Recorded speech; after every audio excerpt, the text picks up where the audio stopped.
ਸਤਨਾਮ ਸ੍ਰੀ ਵਾਹਿਗੁਰੂ ਸਾਹਿਬ JIO. Satnam ਸ੍ਰੀ ਵਾਹਿਗੁਰੂ ਸਾਹਿਬ JIO. ਗੁਰਮੁਖ ਰਤਨ ਲਹਿ ਲਿਵਲਾਏ, ਗੁਰਮੁਖ ਪਰਖੈ ਰਤਨ ਸੁਭਾਏ। ਗੁਰਮੁਖ ਸਾਚੀ ਕਾਰ ਕਮਾਏ, ਗੁਰਮੁਖ ਸਾਚੇ ਮਨ ਪਤੀ ਆਏ। ਗੁਰਮੁਖ ਲਖ ਲਖਾਏ ਤਿਸ ਭਾਵੈ, ਨਾਨਕ ਗੁਰਮੁਖ ਚੋਟ ਨ ਖਾਵੈ। ਗੁਰਮੁਖ ਨਾਮ ਦਾਨ ਇਸ਼ਨਾਨ, ਗੁਰਮੁਖ ਲਾਗੈ ਸਹਿਜ ਧਿਆਨ। ਗੁਰਮੁਖ ਪਾਵੈ ਦਰਗਾ ਮਾਨ, ਗੁਰਮੁਖ ਪਉ ਪੰਜਨ ਪ੍ਰਧਾਨ। ਗੁਰਮੁਖ ਕਰਨੀ ਕਾਰ ਕਰਾਏ, ਨਾਨਕ ਗੁਰਮੁਖ ਮੇਲ ਮਿਲਾਏ।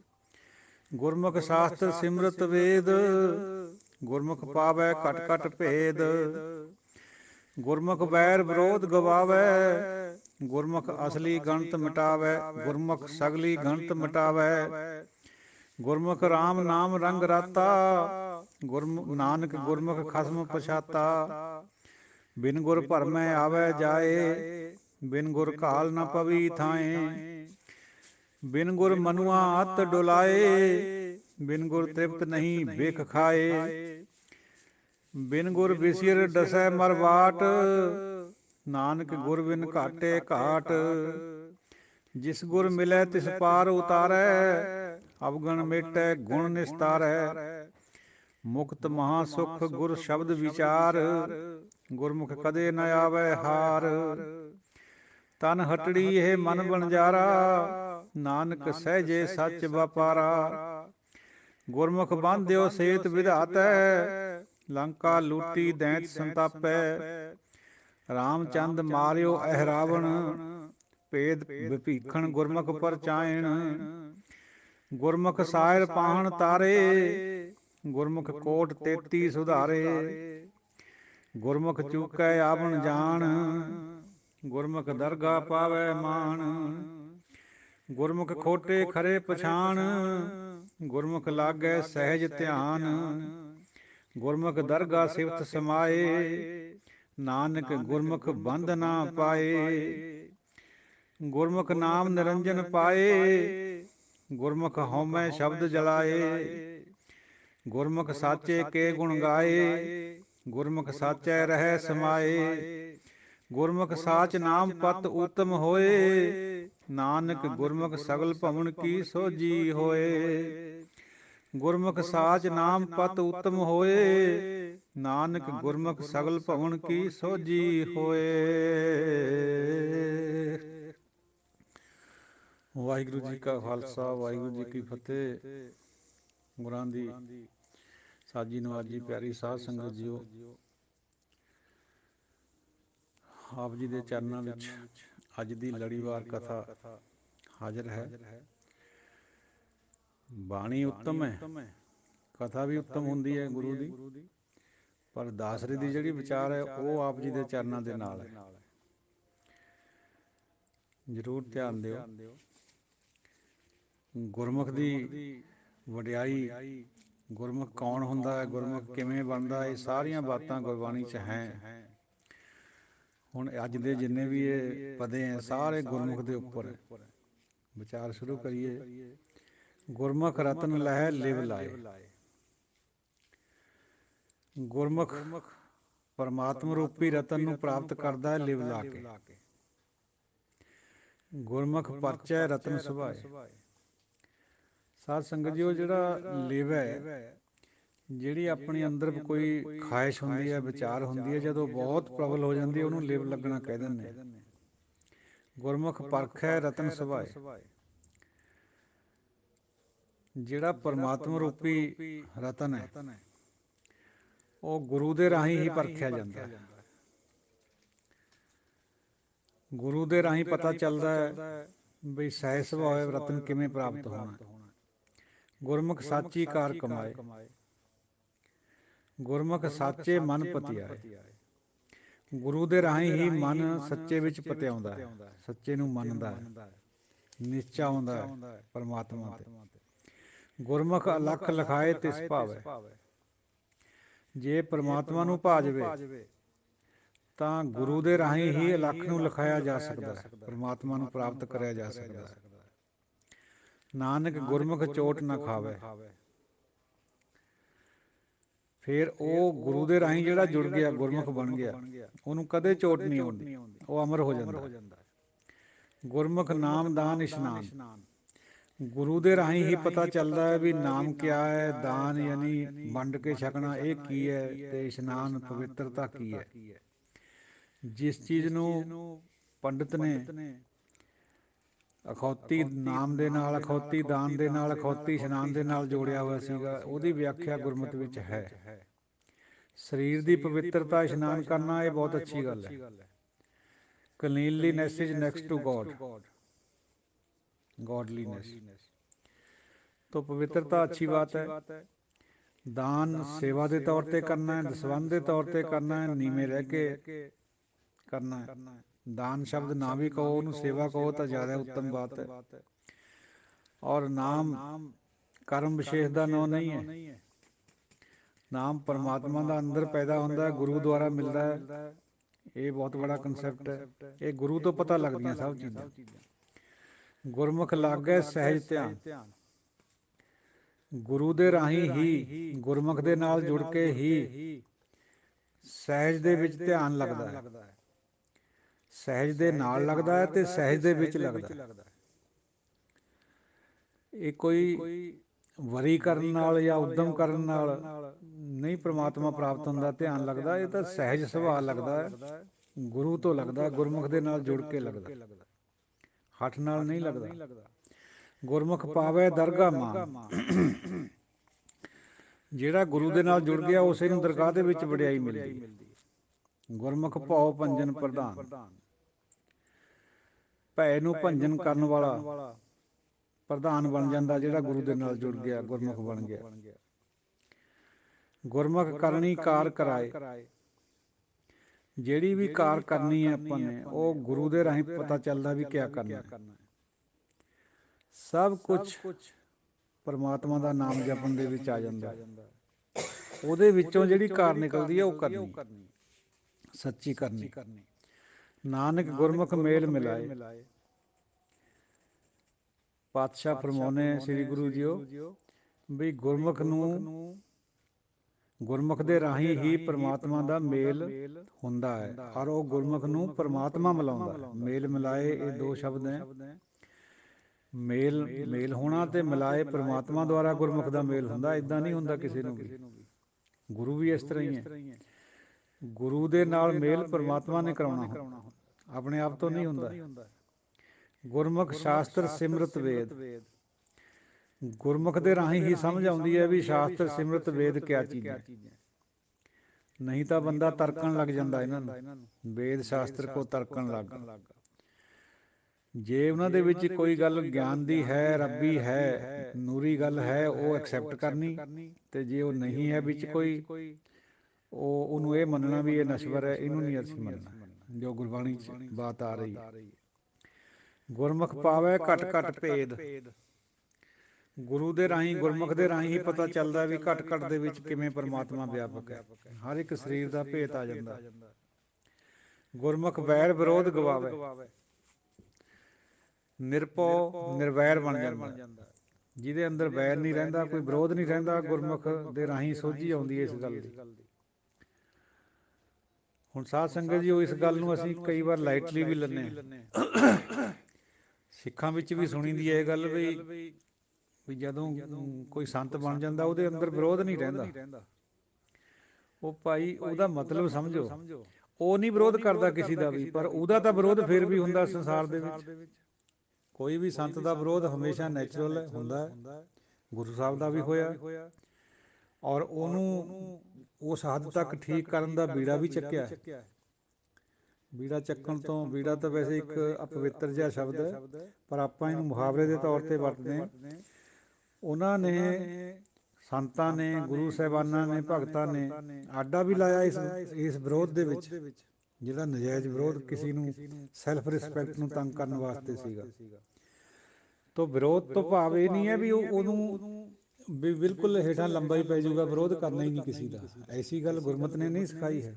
ਆਪਣੇ ਸੈਲਫ ਰਿਸਪੈਕਟ ਦੇ ਵਿੱਚ ਡਟ ਜਾਣਾ, ਚਾਹੇ ਸਿਦਕੀ ਤੌਰ 'ਤੇ ਚਾਹੇ ਹਥਿਆਰਬੰਦ ਹੋ ਕੇ, ਇਹ ਗੁਰਮਤਿ ਦਾ ਸਿਧਾਂਤ ਹੈ। ਪਰ ਆਪਣੇ ਅੰਦਰੋਂ ਵਿਰੋਧ ਨਹੀਂ ਹੁੰਦਾ। ਸੰਤ ਨੂੰ ਕਿਸੇ ਨਾਲ ਕੋਈ ਵਿਰੋਧ ਨਹੀਂ ਹੁੰਦਾ। ਜਿਹੜਾ ਦੁਸ਼ਮਣ ਵੀ ਹੈ, ਜਿਹੜਾ ਮਾਰਨ ਤੱਕ ਵੀ ਆਉਂਦਾ ਹੈ, ਉਹਨੂੰ ਵੀ ਅਗਰ ਉਹ ਹੱਥ ਖੜੇ ਕਰ ਦਿੰਦਾ ਤਾਂ ਉੱਥੇ ਹੀ ਛੱਡ ਦਿੰਦਾ, ਫਿਰ ਉਹਨੂੰ ਮਾਰਦਾ ਨਹੀਂ ਹੈ। ਗੁਰਮੁਖ ਸਗਲੀ ਗਣਤ ਮਿਟਾਵੇ, ਸਾਰੀਆਂ ਭੰਨਾਂ ਘੜਤਾਂ ਗੁਰਮੁਖ ਮਿਟਾ ਦਿੰਦਾ। ਲੇਖਾ ਜੋਖਾ, ਮੈਨੂੰ ਕਿਸੇ ਨੇ ਇਹ ਕਿਹਾ ਸੀ, ਮੈਨੂੰ ਕਿਸੇ ਨੇ ਆਹ ਮੇਰੇ ਨਾਲ ਸਲੂਕ ਕਰਿਆ ਸੀਗਾ, ਇਹ ਸਭ ਗੱਲਾਂ ਨੂੰ ਉਹ ਮਿਟਾ ਦਿੰਦਾ। ਮਾਫ ਕਰਨ ਵਿੱਚ ਬਿਲੀਵ ਕਰਦਾ। ਗੁਰਮੁਖ ਰਾਮ ਨਾਮ ਰੰਗ ਰਾਤਾ, ਰਾਮ ਦੇ ਨਾਮ ਦੇ ਨਾਲ ਰੰਗਿਆ ਜਾਂਦਾ ਹੈ, ਗੁਰੂ ਦੇ ਰਾਹੀਂ, ਗੁਰਮੁਖ ਦੇ ਰਾਹੀਂ। ਅਤੇ ਗੁਰੂ ਜਿਹੜਾ ਗੁਰਮੁਖ ਹੁੰਦਾ ਉਹ ਖੁਦ ਵੀ ਰੰਗਿਆ ਵਾ ਹੁੰਦਾ। ਨਾਨਕ ਗੁਰਮੁਖ ਖਸਮ ਪਛਾਤਾ, ਗੁਰੂ ਦੇ ਰਾਹੀਂ, ਗੁਰਮੁਖ ਦੇ ਰਾਹੀਂ ਹੀ ਖਸਮ ਨੂੰ ਪਛਾਣਿਆ ਜਾਂਦਾ ਹੈ। ਗੁਰਮੁਖ ਹੁੰਦਾ ਹੀ ਉਹੀ ਹੈ ਜਿਹਨੇ ਖਸਮ ਨੂੰ ਪਹਿਲਾਂ ਆਪ ਪਛਾਣਿਆ ਵਾ ਹੁੰਦਾ। ਬਿਨ ਗੁਰ ਭਰਮੈ ਆਵੇ ਜਾਏ, 84 ਬਣੀ ਰਹਿੰਦੀ, ਆਉਂਦਾ ਜਾਂਦਾ, ਮਰਦਾ ਜੰਮਦਾ, ਬਿਨਾਂ ਗੁਰੂ ਤੋਂ। ਬਿਨ ਗੁਰ ਘਾਲ ਨਾ ਪਵੀ ਥਾਏ, ਗੁਰੂ ਤੋਂ ਬਿਨਾਂ ਘਾਲ ਥਾਈ ਨਹੀਂ ਪੈਂਦੀ। ਮਨਮੁਖ ਭਗਤ ਕਰੇ ਬਿਨ ਸਤਿਗੁਰ, ਬਿਨ ਸਤਿਗੁਰ ਭਗਤ ਨਾ ਹੋਈ ਰਾਮ। ਕਿਉਂਕਿ ਹਉਮੈ ਦਾ ਪਤਾ ਨਹੀਂ ਲੱਗਦਾ, ਭਗਤੀ ਕਰੀ ਜਾਂਦਾ, ਉਹ ਭਗਤੀ ਸਫਲ ਨਹੀਂ ਹੁੰਦੀ ਭਾਈ। ਬਿਨ ਗੁਰ ਮਨੁਆ ਅੱਤ ਡੁਲਾਏ, ਇਹ ਮਨ ਹੈ ਜਿਹੜਾ ਇਹ ਭੱਜਦਾ ਰਹਿੰਦਾ, ਧਾਉਂਦਾ ਰਹਿੰਦਾ, ਕਦੇ ਸਥਿਰ ਨਹੀਂ ਹੁੰਦਾ। ਬਿਨ ਗੁਰ ਤ੍ਰਿਪਤ ਨਹੀਂ ਬਿਖ ਖਾਏ, ਵਿਖਿਆ ਨੂੰ ਖਾਈ ਜਾਂਦਾ, ਤ੍ਰਿਪਤ ਨਹੀਂ ਹੁੰਦਾ, ਸਾਰੀ ਉਮਰ ਲੰਘ ਜਾਂਦੀ ਹੈ ਦੂਜੇ ਭੌਚ ਵਿਖਿਆ ਨੂੰ ਖਾਂਦੇ ਖਾਂਦੇ। ਬਿਨ ਗੁਰ ਵਿਸਿਰ ਡਸੈ ਮਰ ਬਾਟ, ਗੁਰੂ ਤੋਂ ਬਿਨਾਂ ਸੱਪ ਵਿਸਿਰ, ਇਹ ਰਸਤਾ ਜਿਹੜਾ ਸਾਡਾ ਮਨੁੱਖਾ ਸਰੀਰ ਦਾ, ਇਹਦੇ ਉੱਤੇ ਇਹ ਜਿਹੜਾ ਸੱਪ ਦੀ ਤਰ੍ਹਾਂ ਡਸਦਾ ਹੈ, ਜਿਹੜਾ ਬਿਖ ਹੈ, ਜਿਹੜਾ ਦੂਜਾ ਭੌ ਹੈ। ਨਾਨਕ ਗੁਰ ਬਿਨ ਘਾਟੇ ਘਾਟ, ਕੋਈ ਲਾਭ ਨਹੀਂ ਹੈ, ਗੁਰੂ ਤੋਂ ਬਿਨਾਂ ਸਭ ਘਾਟਾ ਹੀ ਹੈ। ਜਿਸ ਗੁਰ ਮਿਲੇ ਤਿਸ ਪਾਰ ਉਤਾਰੇ, ਜਿਹਨੂੰ ਗੁਰੂ ਮਿਲ ਗਿਆ ਉਹਦਾ ਪਾਰ ਉਤਾਰਾ ਹੋ ਜਾਂਦਾ। ਅਵਗੁਣ ਮੇਟੈ ਗੁਣ ਨਿਸਤਾਰੈ, ਅਵਗੁਣਾਂ ਨੂੰ ਮੇਟ ਦਿੰਦਾ ਹੈ, ਗੁਣਾਂ ਦੇ ਨਾਲ ਨਿਸਤਾਰਾ ਕਰ ਦਿੰਦਾ, ਗੁਣਾਂ ਦਾ ਪ੍ਰਕਾਸ਼ ਕਰ ਦਿੰਦਾ, ਅਵਗੁਣਾਂ ਨੂੰ ਮੇਟ ਦਿੰਦਾ। ਮੁਕਤ ਮਹਾ ਸੁਖ ਗੁਰ ਸ਼ਬਦ ਵਿਚਾਰ, ਮੁਕਤੀ ਕਿਹੜੀ ਹੈ ਗੁਰਬਾਣੀ ਦੀ, ਮਹਾ ਸੁਖ ਆਨੰਦ ਕਿਹੜਾ ਹੈ, ਗੁਰੂ ਦੇ ਸ਼ਬਦ ਦੀ ਵਿਚਾਰ ਕਰਨੀ ਔਰ ਉਹਨੂੰ ਆਪਣੇ ਉੱਪਰ ਲਗਾ ਲੈਣਾ। ਗੁਰਮੁਖ ਕਦੇ ਨਾ ਆਵੇ ਹਾਰ, ਗੁਰਮੁਖ ਕਦੇ ਨਹੀਂ ਹਾਰਦਾ। ਸਾਧ ਸੰਗਤ ਜੀ, ਇਹਦੇ ਵਿੱਚ ਫਿਰ ਇੱਕ ਗੱਲ ਸੋਚਣ ਵਾਲੀ ਹੈ। ਇਹ ਗੱਲ ਜਿਹੜਾ ਜੰਗਲ ਦੇ ਏਰੀਏ 'ਚ ਜਦੋਂ ਗੁਰੂ ਸਾਹਿਬ ਗਏ ਹੈ, ਉੱਥੇ ਕੁਛ ਸਿੱਖਾਂ ਨੇ ਇਹ ਗੱਲ ਕਹੀ ਸੀ ਵੀ ਗੁਰੂ ਸਾਹਿਬ ਜੀ ਤੁਹਾਡਾ ਸਾਰਾ ਕੁਛ ਚਲਾ ਗਿਆ ਹੈ, ਕਿਲ੍ਹੇ ਵੀ ਛੁੱਟ ਗਏ ਅਨੰਦਪੁਰ ਸਾਹਿਬ ਦੇ, ਸਾਹਿਬਜ਼ਾਦੇ ਵੀ ਸ਼ਹੀਦ ਹੋ ਗਏ, ਸਿੰਘ ਵੀ ਚਲੇ ਗਏ, ਹੁਣ ਤੁਹਾਡੇ ਕੋਲ ਨਾ ਫੌਜ ਹੈ, ਨਾ ਬਾਜ ਹੈ, ਕੁਛ ਵੀ ਨਹੀਂ ਹੈ, ਅਸੀਂ ਤੁਹਾਡਾ ਸਮਝੌਤਾ ਕਰਾ ਦਿੰਦੇ ਬਾਦਸ਼ਾਹ ਦੇ ਨਾਲ। ਤਾਂ ਗੁਰੂ ਸਾਹਿਬ ਨੇ ਉੱਥੇ ਹੀ ਕਿਹਾ ਸੀ ਵੀ ਮੇਰਾ ਮਨ ਨਹੀਂ ਹਾਰਿਆ ਹੈ, ਤੁਸੀਂ ਜੋ ਮਰਜ਼ੀ ਸਮਝੋ, ਮੈਂ ਉਹਦੇ ਨਾਲ ਨਹੀਂ ਸਮਝੌਤਾ ਕਰਨਾ, ਕਿਉਂਕਿ ਜ਼ੁਲਮ ਦੇ ਨਾਲ ਸਮਝੌਤਾ ਹੋ ਹੀ ਨਹੀਂ ਸਕਦਾ ਹੈ। ਉਹਨਾਂ ਦੇ ਜਿਹੜੀ ਮਨ ਦੇ ਵਿੱਚ ਦ੍ਰਿੜਤਾ ਸੀਗੀ, ਉਹਨੇ ਹਾਰ ਨਹੀਂ ਮੰਨੀ ਹੈ ਬਿਲਕੁਲ। ਚਾਹੇ ਲੁੱਟ ਗਿਆ ਕੋਈ ਗੱਲ ਨਹੀਂ, ਜੋ ਉਹ ਤਾਂ ਰੱਬ ਦਾ ਹੀ ਦਿੱਤਾ ਵਾ ਹੁੰਦਾ, ਜੇ ਚਲੀ ਵੀ ਗਿਆ ਤਾਂ ਵੀ ਕੋਈ ਬਾਤ ਨਹੀਂ ਹੁੰਦੀ। ਗੁਰਮੁਖ ਵੱਧ ਗੁਰੂ ਸਾਹਿਬ ਨੇ ਤਾਂ ਇਹ ਗੱਲ ਕਰਕੇ ਦਿਖਾਈ ਹੈ। ਤੋ ਅਸੀਂ ਉਹਨਾਂ ਦੇ ਨਾਲ ਭਾਈ ਸਮਝੌਤਾ ਨਹੀਂ ਕਰਨਾ, ਜ਼ੁਲਮ ਦੇ ਨਾਲ ਕਦੇ ਵੀ ਸਮਝੌਤਾ ਨਹੀਂ ਕਰਨਾ ਚਾਹੀਦਾ। ਸਾਡਾ ਮਨ ਤਕੜਾ ਹੈ, ਮੇਰੇ ਨਾਲ ਮੇਰਾ ਅੱਲਾ ਹੈ। ਡੱਲੇ ਨੂੰ ਵੀ ਇਹੀ ਗੱਲ ਸਮਝਾਈ ਸੀ ਵੀ ਮੇਰੇ ਨਾਲ ਮੇਰਾ ਅੱਲਾ, ਮੈਂ ਇਕੱਲਾ ਨਹੀਂ ਹੈ, ਮੈਂ ਕੋਈ ਹਾਰ ਨਹੀਂ ਮੰਨਦਾ। ਔਰ ਉਹੀ ਫਿਰ ਕਰਕੇ ਦਿਖਾਇਆ। 4-5 ਸਾਲ ਦੇ ਬਾਅਦ ਜਦੋਂ ਬੰਦੇ ਨੂੰ ਭੇਜਿਆ ਤਾਂ ਸਾਰੀ ਇੱਟ ਨਾਲ ਇੱਟ ਖੜਕਾਤੀ ਸਾਰੇ ਮੁਗਲ ਸਲਤਨਤ ਦੀ। ਇਹ ਭਾਵ ਹੈ। ਜੇ ਅਸੀਂ ਇਹਨੂੰ ਅੱਖਰੀ ਅਰਥਾਂ 'ਚ ਲੈ ਲਈਏ ਵੀ ਗੁਰਮੁਖ ਦੀ ਹਾਰ ਨਹੀਂ ਹੁੰਦੀ, ਜਿਵੇਂ ਉਸ ਟਾਈਮ ਵੀ ਕਈ ਭੁੱਲਰ ਸਿੱਖ ਸਮਝਦੇ ਸੀਗੇ ਵੀ ਗੁਰੂ ਸਾਹਿਬ ਦਾ ਸਭ ਕੁਛ ਲੁੱਟ ਗਿਆ, ਨਹੀਂ, ਉਹ ਬਾਤ ਨਹੀਂ ਹੈ। ਮਨ ਦੇ ਤੌਰ 'ਤੇ ਗੁਰਮੁਖ ਕਦੇ ਨਹੀਂ ਹਾਰਦਾ। ਤਨ ਹੱਟੜੀ ਇਹ ਮਨ ਬਣਜਾਰਾ, ਇਹ ਜਿਹੜਾ ਤਨ ਹੈ, ਸਰੀਰ ਹੈ, ਇਹ ਹੱਟ ਹੈ, ਮਨ ਇਹਦੇ 'ਚ ਵਪਾਰ ਕਰਦਾ ਹੈ। ਖੋਟਾ ਕਰ ਲਵੇ ਚਾਹੇ ਨਾਮ ਵਾਲਾ ਕਰ ਲਵੇ, ਅਸੀਂ ਖੋਟਾ ਵਣਜ ਕਰਦੇ ਹਾਂ। ਖੋਟੇ ਵਣਜ ਵਣੰਜੇ ਮਨ ਤਨ ਖੋਟਾ ਹੋਏ, ਤੇ ਜਿਹੜੇ ਗੁਰਮੁਖ ਹੈ ਉਹ ਨਾਮ ਦਾ ਵਪਾਰ ਕਰਦੇ ਆ। ਨਾਨਕ ਸਹਿਜੇ ਸੱਚ ਵਪਾਰਾ। ਗੁਰਮੁਖ ਬੰਧਿਓ ਸੇਤ ਵਿਧਾਤੈ। ਇੱਥੇ ਜਾ ਕੇ ਇੱਕ ਮਨ ਵਿੱਚ ਦੁਵਿਧਾ ਪੈਦਾ ਹੁੰਦੀ ਹੈ, ਕਿਉਂਕਿ ਰਾਮ ਚੰਦਰ ਜੀ ਦਾ ਲੰਕਾ ਦਾ ਜ਼ਿਕਰ ਆਉਂਦਾ ਹੈ, ਰਾਵਣ ਦਾ ਜ਼ਿਕਰ ਆਉਂਦਾ ਹੈ। ਇਹ ਵਿਚਾਰ ਨੂੰ ਬਹੁਤ ਡੂੰਘੀ ਤਰ੍ਹਾਂ ਸਾਧ ਸੰਗਤ ਜੀ ਉਹ ਕਰਿਓ ਵੀ ਤੇ ਸੁਣਿਓ ਵੀ। ਗੁਰਮੁਖ ਬੰਧਿਓ ਸੇਤ ਵਿਧਾਤੈ। ਰਾਮ ਚੰਦਰ ਜੀ ਨੇ ਲੰਕਾ ਦਾ ਪੁਲ ਲਾਇਆ, ਇਹ ਕਹਾਵਤ ਵਿੱਚ ਆਉਂਦੀ ਹੈ ਬਾਤ। ਪਰਮਾਤਮਾ ਨੇ ਵਿਧਾਤੇ ਨੇ ਗੁਰਮੁਖ ਨੂੰ ਪੁਲ ਰੂਪੀ, ਜਿੱਕਣ ਰਾਮ ਚੰਦਰ ਜੀ ਨੇ ਲੰਕਾ ਨੂੰ ਪੁਲ ਲਾਇਆ ਸੀ, ਤੇ ਗੁਰਮੁਖ ਦਾ ਜਿਹੜਾ ਗੁਰਮੁਖ ਪੁਲ ਹੈ ਉਹ ਪੁਲ ਦੇ ਰੂਪ ਵਿੱਚ ਗੁਰਮੁਖ ਰੱਖ ਦਿੱਤਾ ਹੈ ਪਰਮਾਤਮਾ ਦੇ ਔਰ ਬੰਦੇ ਦੇ ਵਿਚਾਲੇ, ਜਿਹੜਾ ਉਹਨੂੰ ਪਾਰ ਲੰਘਾਊਗਾ ਬੰਦੇ ਨੂੰ। ਤੋ ਗੁਰਮੁਖ ਜਿਹੜਾ ਉਹ ਪੁਲ ਹੈ। ਲੰਕਾ ਲੂਟੀ ਦੈਂਤ ਸੰਤਾਪੈ। ਉਹ ਰਾਮ ਚੰਦਰ ਜੀ ਨੇ ਲੰਕਾ ਨੂੰ ਲੁੱਟਿਆ, ਦੈਂਤਾਂ ਨੂੰ ਸੰਤਾਪਿਆ, ਯਾਨੀ ਰਾਵਣ ਨੂੰ ਮਾਰਿਆ। ਰਾਮਚੰਦ ਮਾਰਿਓ ਇਹ ਰਾਵਣ, ਅੱਗੇ ਬਾਤ ਆ ਰਹੀ ਹੈ। ਉਹਦਾ ਭਾਵ ਇਹ ਹੈ ਵੀ ਗੁਰਮੁਖ ਦੇ ਰਾਹੀਂ ਜਿਹੜੇ ਸਾਡੇ ਅੰਦਰ ਵਿਕਾਰ ਹੁੰਦੇ ਰਾਵਣ ਰੂਪੀ, ਉਹ ਲੁੱਟੇ ਜਾਂਦੇ ਔਰ ਹਉਮੈ ਮਾਰੀ ਜਾਂਦੀ ਹੈ। ਰਾਮਚੰਦ ਮਾਰਿਓ ਇਹ ਰਾਵਣ, ਜਿਵੇਂ ਰਾਵਣ ਨੂੰ ਮਾਰਿਆ ਸੀ ਰਾਮ ਚੰਦਰ ਜੀ ਨੇ, ਉਸੇ ਤਰੀਕੇ ਨਾਲ ਇਹ ਜਿਹੜਾ ਗੁਰਮੁਖ ਹੈ ਇਹ ਪੁਲ ਹੈ। ਗੁਰਮੁਖ ਦੇ ਰਾਹੀਂ ਅਸੀਂ ਬੁਰਾਈ ਦੇ ਉੱਪਰ ਅੱਛਾਈ ਨੂੰ ਪ੍ਰਵੇਸ਼ ਕਰਾ ਸਕਦੇ ਹਾਂ। ਭੇਦ ਵਿਭੀਖਣ ਗੁਰਮੁਖ ਪਰਚਾਏ। ਵਿਭੀਖਣ ਦਾ ਸ਼ਬਦ ਆ ਰਿਹਾ ਹੈ, ਵਿਭੀਖਣ ਨੇ ਭੇਦ ਦਿੱਤਾ ਸੀ ਰਾਮ ਚੰਦਰ ਜੀ ਨੂੰ ਵੀ ਰਾਵਣ ਦੇ ਇਸ ਜਗ੍ਹਾ ਤੇ ਤੀਰ ਮਾਰਿਓ ਤਾਂ ਮਰੇਗਾ, ਅਦਰਵਾਈਜ਼ ਨਹੀਂ ਮਰਨਾ, ਬ੍ਰਹਮ ਕੁੰਡ ਹੈ ਉਹਦੇ ਅੰਦਰ ਫਲਾਣੀ ਜਗ੍ਹਾ। ਤਾਂ ਉਹੀ ਭੇਦ ਗੁਰਮੁਖ ਦਿੰਦਾ ਹੈ ਸਾਨੂੰ ਪਰਮਾਤਮਾ ਦਾ। ਗੁਰਮੁਖ ਕੜੀ ਹੈ, ਗੁਰਮੁਖ ਪੁਲ ਹੈ। ਗੁਰਮੁਖ ਸਾਨੂੰ ਭੇਦ ਦਿੰਦਾ ਰੱਬ ਨੂੰ ਭੇਦਣ ਦਾ, ਰੱਬ ਨੂੰ ਪ੍ਰਾਪਤ ਕਰਨ ਦਾ, ਰੱਬ ਦੇ ਵਿੱਚ ਇੱਕ ਮਿੱਕ ਹੋਣ ਦਾ। ਗੁਰਮੁਖ ਸਾਇਰ ਪਾਹਣ ਤਾਰੇ। ਜਿਵੇਂ ਰਾਮ ਚੰਦਰ ਜੀ ਨੇ ਕਾਵਤ ਵਿੱਚ ਆਉਂਦਾ ਵੀ ਪੱਥਰ ਤਾਰੇ ਸੀਗੇ ਸਮੁੰਦਰ ਦੇ ਵਿੱਚ, ਉਸੇ ਤਰ੍ਹਾਂ ਜਿਹੜਾ ਗੁਰਮੁਖ ਹੈ ਉਹ ਸਾਨੂੰ ਪੱਥਰਾਂ ਰੂਪੀ ਸੋਚ ਵਾਲਿਆਂ ਨੂੰ, ਡੁਐਲਿਟੀ ਵਾਲਿਆਂ ਨੂੰ ਸਮੁੰਦਰ ਤੋਂ, ਭਵਜਲ ਤੋਂ ਤਾਰ ਦਿੰਦਾ ਹੈ, ਇਹ ਸੰਸਾਰ ਦੇ ਸਾਗਰ ਤੋਂ। ਗੁਰਮੁਖ ਕੋਟਿ 33 ਸੁਧਾਰੇ। ਗੁਰੂ ਦੇ ਰਾਹੀਂ, ਗੁਰਮੁਖ ਦੇ ਰਾਹੀਂ ਹੀ 33 ਕਰੋੜ ਦੇਵਤਿਆਂ ਦਾ ਆਧਾਰ ਹੁੰਦਾ ਹੈ। ਅਣਗਿਣਤ, ਜਿੰਨੇ ਮਰਜ਼ੀ ਕਹਿ ਲਓ, ਕੋਟਿ 33 ਸਭ ਦਾ ਆਧਾਰ ਕਰਦਾ। ਗੁਰਮੁਖ ਚੁੱਕੈ ਆਵਣ ਜਾਣ। ਗੁਰਮੁਖ ਦੇ ਰਾਹੀਂ ਹੀ ਆਵਣਾ ਜਾਵਣਾ ਖਤਮ ਹੁੰਦਾ ਹੈ। ਗੁਰਮੁਖ ਦਰਗਾਹ ਪਾਵੈ ਮਾਨ। ਗੁਰਮੁਖ ਖੋਟੇ ਖਰੇ ਪਛਾਣ। ਗੁਰਮੁਖ ਹੀ ਸਾਨੂੰ ਸਮਝਾਊਗਾ ਵੀ ਖੋਟਾ ਕਿਆ ਹੈ ਤੇ ਖਰਾ ਕਿਆ ਹੈ। ਡੁਐਲਿਟੀ ਖੋਟੀ ਹੈ, ਨਾਮ ਖਰਾ ਹੈ। ਗੁਰਮੁਖ ਲਾਗੈ ਸਹਿਜ ਧਿਆਨ। ਗੁਰਮੁਖ ਦਰਗਾਹ ਸਿਫਤ ਸਮਾਏ। ਗੁਰੂ ਦੇ ਰਾਹੀਂ, ਗੁਰਮੁਖ ਦੇ ਰਾਹੀਂ ਹੀ ਦਰਗਾਹ ਦੀ ਸਿਫਤ ਸਮਾਏ। ਦਰਗਾਹ ਦੇ ਵਿੱਚ ਸਿਫਤ ਤੇ ਕਰਕੇ ਗੁਰੂ ਦੇ ਰਾਹੀਂ ਸਾਨੂੰ ਇਸ ਗੱਲ ਦੀ ਸਮਝ ਪੈਂਦੀ ਹੈ ਵੀ ਪਰਮਾਤਮਾ ਦੀ ਸਿਫਤ ਕਰਕੇ ਹੀ ਦਰਗਾਹ 'ਚ ਸਾਨੂੰ ਐਂਟਰੀ ਹੋ ਸਕਦੀ ਹੈ। ਪਰਮਾਤਮਾ ਦੇ ਦਰਗਾਹ ਦੇ ਵਿੱਚ ਸਾਡੀ ਸੁਣਵਾਈ ਹੋ ਸਕਦੀ ਹੈ, ਅਸੀਂ ਉੱਥੇ ਪਹੁੰਚ ਸਕਦੇ ਹਾਂ। ਸਿਫਤ ਸਨਾਹ ਨਾਲ, ਸਿਫਤ ਸਨਾਹ ਕਰਕੇ ਉਹਦੇ ਵਿੱਚ ਸਮਾਇਆ ਜਾ ਸਕਦਾ। ਨਾਨਕ ਨਾਮ ਮਿਲੈ ਗੁਣ ਗਾਏ। ਨਾਨਕ ਗੁਰਮੁਖ ਬੰਧ ਨਾ ਪਾਏ। ਜਿਹੜਾ ਨਿਯਮ ਗੁਰਬਾਣੀ 'ਚ ਨਿਰੰਤਰ ਆ ਰਿਹਾ ਸਾਰੀ 'ਚ, ਜਿੱਥੇ ਨੰਨਾ ਮੁਕਤਾ ਹੁੰਦਾ ਉਹਦੇ ਜਿਹੜਾ ਮੂਹਰਲਾ ਅੱਖਰ ਹੁੰਦਾ ਉਹਨੂੰ ਅਗਰ ਔਂਕੜ ਜਾਂ ਸਿਹਾਰੀ ਲੱਗੀ ਜਾਂਦੀ ਹੈ, ਉਹ ਨੰਨਾ ਨਾਲ ਨਹੀਂ ਬੋਲ ਸਕਦਾ, ਉਹ ਇੱਥੇ ਵੀ ਹੈ। ਨਾਨਕ ਗੁਰਮੁਖ ਬੰਧ ਨਾ ਪਾਏ।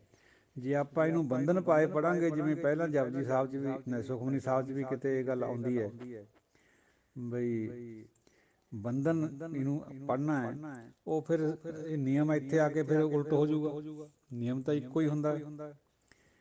ਜੇ ਆਪਾਂ ਇਹਨੂੰ ਕਹੀਏ ਨਾਨਕ ਗੁਰਮੁਖ ਬੰਧਨ ਪਾਏ, ਕਿੰਨਾ ਬਾਣੀ ਦਾ ਅਨਰਥ ਹੋ ਜਾਊਗਾ ਅਰਥਾਂ ਦਾ। ਸੋ ਸ਼ਬਦ ਹੈ ਬੰਧ ਨਾ ਪਾਏ। ਗੁਰਮੁਖ ਤੋਂ ਜਿਹੜੀ ਸੋਝੀ ਮਿਲਦੀ ਹੈ, ਫਿਰ ਬੰਦਾ ਬੰਧਨਾਂ 'ਚ ਨਹੀਂ ਪੈਂਦਾ, ਬੰਧਨ ਟੁੱਟ ਜਾਂਦੇ। ਗੁਰਮੁਖ ਨਾਮ ਨਿਰੰਜਨ ਪਾਏ।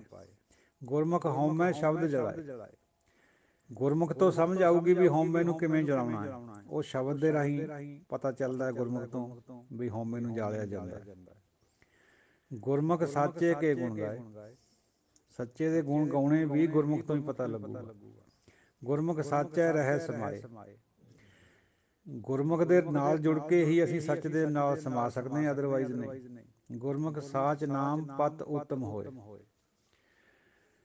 ਗੁਰਮੁਖ ਦੇ ਨਾਲ ਜੁੜ ਕੇ ਹੀ ਪਤਾ ਚੱਲੂਗਾ ਵੀ ਸੱਚ ਦੇ ਨਾਮ ਵਿੱਚ ਜੁੜ ਕੇ ਸਾਡੀ ਜਿਹੜੀ ਇੱਜ਼ਤ ਹੈ ਉਹ ਉੱਤਮ ਹੋ ਜਾਂਦੀ ਹੈ, ਬੜੀ ਹੋ ਜਾਂਦੀ ਹੈ। ਪਰਮਾਤਮਾ ਦੇ ਦਰ ਵਿੱਚ ਸਾਨੂੰ ਉੱਥੇ ਪਹੁੰਚਣ ਦਾ ਮੌਕਾ ਮਿਲ ਜਾਂਦਾ ਹੈ। ਨਹੀਂ ਤਾਂ ਫਿਰ 84 ਦਾ ਗੇੜ ਹੈ ਜਿਹੜਾ ਉਹ ਪਿਆ ਰਹਿੰਦਾ। ਸੱਚੇ ਨਾਮ ਬਿਨਾਂ ਛੁਟਕਾਰਾ ਨਹੀਂ ਹੁੰਦਾ।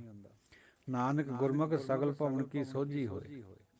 ਸਾਰਿਆਂ ਭਵਨਾਂ ਦੀ ਸੋਝੀ ਗੁਰਮੁਖ ਨਾਲ ਮਿਲ ਕੇ ਜੁੜ ਕੇ ਹੀ ਹੁੰਦੀ ਹੈ। ਸਾਧ ਸੰਗਤ ਜੀਓ, ਇਹ ਤਾਂ ਅਸੀਂ ਮੋਟੀ ਮੋਟੀ ਵਿਚਾਰ ਅੱਜ ਦੇ ਪਦਿਆਂ ਦੀ। ਇਹ ਜਿਹੜੇ ਪਦੇ ਹੈ 35 ਤੋਂ ਲੈ ਕੇ 42 ਤੱਕ, ਅਜੇ ਗੁਰਮੁਖ ਦੇ ਉੱਤੇ ਗਾਂ ਹੋਰ ਵਿਚਾਰ ਆਉਣੀ ਹੈ ਸਿੱਧ ਗੋਸ਼ਟ ਵਿੱਚ। ਬਹੁਤ ਬੜਾ ਕੰਸੈਪਟ ਹੈ ਗੁਰਮੁਖ ਦਾ, ਕੱਲ੍ਹ ਵੀ ਵਿਚਾਰ ਕਰੀ ਸੀਗੀ। ਗੁਰਮੁਖ, ਸੰਤ, ਗੁਰਸਿੱਖ, ਜਨ, ਇਹ ਸਾਰੇ ਪਰਾਏਵਾਚੀ ਸ਼ਬਦ ਹੈ। ਗੁਰਮੁਖ ਸ਼ਬਦ ਸਪੈਸ਼ਲੀ ਗੁਰਮਤ ਦਾ ਹੈ। ਸੰਤ ਪਦ ਤਾਂ ਹਿੰਦੂ ਧਰਮ ਵਿੱਚ ਵੀ ਆਉਂਦਾ ਹੈ, ਔਰ ਦਰਵੇਸ਼ ਕਰਕੇ ਆਉਂਦਾ ਹੈ ਇਸਲਾਮੀ ਮੱਤ ਵਿੱਚ। ਤੋ ਗੁਰਮੁਖ ਜਿਹੜਾ ਗੁਰੂ ਅਨੁਸਾਰੀ ਹੋ ਜਾਏ, ਜਿਹਦਾ ਮੁੱਖ ਗੁਰੂ ਵੱਲ ਹੋ ਗਿਆ ਅੰਦਰ ਤੋਂ, ਜਿਹਦੀ ਦਿਸ਼ਾ ਵੀ ਬਦਲ ਚੁੱਕੀ ਹੈ, ਉਹਨੂੰ ਗੁਰਮੁਖ ਕਿਹਾ ਜਾਂਦਾ। ਦਸ਼ਾ ਬਦਲਣ ਵਾਲੇ ਬਹੁਤ ਹੈ। ਜਿਹੜੇ ਬਾਹਰ ਤੋਂ ਪਹਿਰਾਵਾ ਜਿਹਦਾ ਬਣ ਗਿਆ ਗੁਰਸਿੱਖੀ ਵਾਲਾ, ਉਹ ਵੀ ਮੁਬਾਰਕ ਹੈ, ਉਹ ਬਹੁਤ ਹੈ, ਲੱਖਾਂ 'ਚ ਹੈ। ਪਰ ਗੁਰਮੁਖ ਵਿਰਲਾ ਹੁੰਦਾ ਜਿਹੜਾ ਅੰਦਰ ਤੋਂ ਗੁਰੂ ਵੱਲ ਹੋ ਗਿਆ, ਜਿਹਦੀ ਹਉਮੈ ਟੁੱਟ ਗਈ ਦੂਜੇ ਸ਼ਬਦਾਂ 'ਚ, ਜਿਹਨੂੰ ਪਰਮਾਤਮਾ ਗੁਰੂ ਨੇ ਆਪਣੇ ਨਾਲ ਜੋੜ ਲਿਆ, ਸੰਗਤ ਦੇ ਨਾਲ ਮਿਲਾਤਾ ਉਹਨੂੰ, ਉਸ ਬੰਦੇ ਨੂੰ ਗੁਰਮੁਖ ਕਿਹਾ ਜਾਂਦਾ। ਤੋ ਗੁਰਮੁਖ ਬਹੁਤ ਉੱਚੀ ਅਵਸਥਾ ਹੈ। ਸਾਡੀ ਸਮਝ ਵਿੱਚ ਗੁਰਮੁਖ ਅਸੀਂ ਇੱਕ ਆਮ ਜਿਹੀ ਬਾਤ ਬਣਾ ਲਈ ਵੀ ਜਿਹਨੇ ਲਿਬਾਸ ਪਾਇਆ, ਗੁਰਸਿੱਖੀ ਧਾਰਨ ਕਰ ਲਈ ਹੈ, ਅਸੀਂ ਉਹਨੂੰ ਗੁਰਮੁਖ ਕਹਿ ਦਿੰਦੇ ਹਾਂ। ਚਲੋ, ਵਡਿਆਈ ਦੇਣੀ ਗੁਰਸਿੱਖਾਂ ਨੂੰ ਚੰਗੀ ਗੱਲ ਹੈ, ਪਰ ਸਮਝ ਵੀ ਹੋਣੀ ਚਾਹੀਦੀ ਹੈ ਵੀ ਗੁਰਸਿੱਖ ਅਸਲ 'ਚ ਕੌਣ ਹੈ, ਗੁਰਮੁਖ ਕੌਣ ਹੈ। ਗੁਰਮੁਖ ਬਹੁਤ ਉੱਚੀ ਅਵਸਥਾ ਵਾਲੇ ਮਹਾਂਪੁਰਸ਼ ਨੂੰ ਕਿਹਾ ਜਾਂਦਾ। ਅਦਰਵਾਈਜ਼ ਫਿਰ ਸਾਡੀ ਖਾਮ ਖਿਆਲੀ ਹੋਊਗੀ ਜੇ ਅਸੀਂ ਜਾਣੇ ਕਣੇ ਨੂੰ ਗੁਰਮੁਖ ਬਣਾ ਲਈਏ। ਕਹਿਣਾ ਹੋਰ ਗੱਲ ਹੈ, ਵਡਿਆਈ ਦੇਣੀ ਹੋਰ ਬਾਤ ਹੈ, ਸਮਝ ਲੈਣਾ ਮੰਨ ਲੈਣਾ ਵੀ ਇਹ ਗੁਰਮੁਖ ਹੈ, ਉਹ ਗੱਲ ਹੋਰ ਹੈ। ਜੇ ਅਨਾੜੀ ਨੂੰ ਗੁਰਮੁਖ ਮੰਨ ਲਿਆ ਤਾਂ ਫਿਰ ਦੇਖ ਲਓ ਕਿਆ ਹਾਲ ਹੋ ਸਕਦਾ, ਕਿਉਂਕਿ ਖਾਮ ਖਿਆਲੀ ਨੂੰ ਗੁਰਮੁਖ ਨਹੀਂ ਮੰਨਦੀ ਗੁਰਬਾਣੀ। ਗੁਰਮੁਖ ਦੀ ਤਾਂ ਬਹੁਤ ਉੱਚੀ ਅਵਸਥਾ ਹੁੰਦੀ ਹੈ, ਔਰ ਗੁਰੂ ਦੇ ਤੋਂ ਬਖਸ਼ਾਇਆ ਵਾ ਹੁੰਦਾ ਗੁਰਮੁਖ। ਪਰਮਾਤਮਾ ਨੇ ਗੁਰੂ ਮਿਲਾਇਆ ਹੋਇਆ ਹੁੰਦਾ, ਅੰਦਰੋਂ ਬਾਣੀ ਬਸੀ ਹੋਈ ਹੁੰਦੀ ਹੈ। ਹਰ ਇੱਕ ਉਹਦਾ ਕਰਮ ਜਿਹੜਾ ਹੁੰਦਾ ਉਹ ਤੱਤ ਅਨੁਸਾਰ ਹੁੰਦਾ ਹੈ, ਪਰਮਾਤਮਮਈ ਹੁੰਦਾ ਹੈ। ਅੰਦਰ ਤੋਂ 24 ਘੰਟੇ ਅੱਠੇ ਪਹਿਰ ਨਾਮ ਦਾ ਸੰਚਾਰ ਹੁੰਦਾ ਉਹਦੇ ਅੰਦਰ। ਉਹਦਾ ਰੋਮ ਰੋਮ ਪਰਮਾਤਮਾ ਨੂੰ ਧਿਆਉਂਦਾ ਹੈ, ਉਹ ਸਾਸ ਗਰਾਸ ਧਿਆਉਂਦਾ ਹੈ, ਕਦੇ ਨਹੀਂ ਵਿਸਰਦਾ। ਤਾਂ ਉਸ ਮਹਾਂਪੁਰਸ਼ ਨੂੰ ਆਪਾਂ ਗੁਰਮੁਖ ਕਹਿੰਦੇ ਹਾਂ। ਇਸੇ ਕਰਕੇ ਗੁਰਮੁਖ ਦਾ ਕੰਸੈਪਟ ਬਹੁਤ ਨਿਵੇਕਲਾ ਹੈ ਗੁਰਬਾਣੀ ਦੇ ਵਿੱਚ, ਗੁਰਮਤਿ ਵਿੱਚ। ਸੰਤ ਕਹਿ ਦਿਓ, ਜੋ ਮਰਜ਼ੀ ਕਹੋ, ਬਾਤ ਇੱਕੋ ਹੀ ਹੈ। ਪਰ ਗੁਰਮੁਖ ਇੱਕ ਨਿਵੇਕਲਾ ਸ਼ਬਦ ਹੈ, ਕੇਵਲ ਔਰ ਕੇਵਲ ਗੁਰਮਤਿ ਵਿੱਚ ਆਉਂਦਾ ਹੈ ਇਹ ਸ਼ਬਦ। ਹੋਰ ਧਰਮਾਂ ਵਿੱਚ ਹੋਰ ਹੋਰ, ਜਿਵੇਂ ਪਹਿਲਾਂ ਵਿਚਾਰ ਹੋ ਲਈ, ਹੋਰ ਹੋਰ ਨਾਮ ਹੈਗੇ ਹੈ, ਪਰ ਗੁਰਮੁਖ ਸ਼ਬਦ ਕੇਵਲ ਗੁਰਮਤਿ ਵਿੱਚ ਆਉਂਦਾ, ਜਿਹਦਾ ਅੰਦਰ ਤੋਂ ਮੁੱਖ ਗੁਰੂ ਵੱਲ ਹੋ ਗਿਆ, ਜਿਹਦੀ ਦਿਸ਼ਾ ਬਦਲ ਚੁੱਕੀ ਹੈ, ਜਿਹੜਾ ਡੁਐਲਿਟੀ 'ਚੋਂ ਨਿਕਲ ਚੁੱਕਿਆ, ਜਿਹੜਾ ਏਕੇ 'ਚ ਪ੍ਰਵੇਸ਼ ਕਰ ਚੁੱਕਿਆ, ਦੈਟ ਇਜ਼ ਕਾਲਡ ਗੁਰਮੁਖ। ਕੋਈ ਅਪਸ਼ਬਦ ਦੀ ਖਿਮਾ ਦਿਓ, ਇਜਾਜ਼ਤ ਦਿਓ, ਅਸੀਸ। ਵਾਹਿਗੁਰੂ ਜੀ ਕਾ ਖਾਲਸਾ, ਵਾਹਿਗੁਰੂ ਜੀ ਕੀ ਫਤਿਹ। ਸਾਧ ਸੰਗਤ ਜੀਓ, ਗੁਰਮੁਖ ਦੀ ਵਿਚਾਰ ਆ ਰਹੀ ਹੈ ਬਾਣੀ 'ਚ। ਵੈਸੇ ਤਾਂ ਸਿੱਧ ਗੋਸ਼ਟ ਵਿੱਚ ਹੀ ਬਹੁਤ ਜ਼ਿਆਦਾ ਵਿਆਖਿਆ, ਪਰ ਹੋਰ ਜਗ੍ਹਾ ਵੀ ਹੈ ਗੁਰਬਾਣੀ 'ਚ। ਗੁਰਮੁਖ ਬੁੱਢੇ ਕਦੇ ਨਹੀਂ, ਜਿਨ੍ਹਾਂ ਅੰਤਰ ਸੁਰਤ ਗਿਆਨ। ਗੁਰਮੁਖ ਬੁੱਢੇ ਨਹੀਂ ਹੁੰਦੇ ਕਦੇ ਵੀ। ਇਹਦਾ ਭਾਵ ਇਹ ਨਹੀਂ ਵੀ ਉਮਰ ਕਰਕੇ ਨਹੀਂ ਹੁੰਦੇ, ਉਮਰ ਕਰਕੇ ਚਿੱਟੇ ਵਾਲ ਤਾਂ ਸਭ ਦੇ ਹੀ ਆਉਂਦੇ, ਪਰ ਇਹਦਾ ਮਤਲਬ ਹੈ ਵੀ ਸੁਰਤ ਕਰਕੇ ਬੁੱਢੇ ਨਹੀਂ ਹੁੰਦੇ। ਸੁਰਤ ਕਰਕੇ ਹਮੇਸ਼ਾ ਰੱਬ ਦੇ ਨਾਲ ਜੁੜੇ ਰਹਿੰਦੇ, ਉੱਚੀ ਸੁਰਤ ਰਹਿੰਦੀ, ਨੀਵੀਂ ਨਹੀਂ ਜਾਂਦੀ ਕਦੇ ਵੀ। ਇਸੇ ਤਰ੍ਹਾਂ ਗੁਰਮੁਖ ਅੰਤਰ ਸਹਿਜ ਹੈ, ਮਨ ਚੜ੍ਹਿਆ ਦਸਵੇਂ ਆਕਾਸ਼। ਹਰ ਵਕਤ ਸਹਿਜ ਹੁੰਦਾ ਹੈ ਗੁਰਮੁਖ ਦੇ ਅੰਦਰ, ਪਰਮਾਤਮਾ ਨਾਲ ਲਿਵ ਲੱਗੀ ਰਹਿੰਦੀ ਹੈ, ਮਨ 10ਵੇਂ ਦੁਆਰ 'ਚ ਚੜ੍ਹਿਆ ਰਹਿੰਦਾ ਹੈ।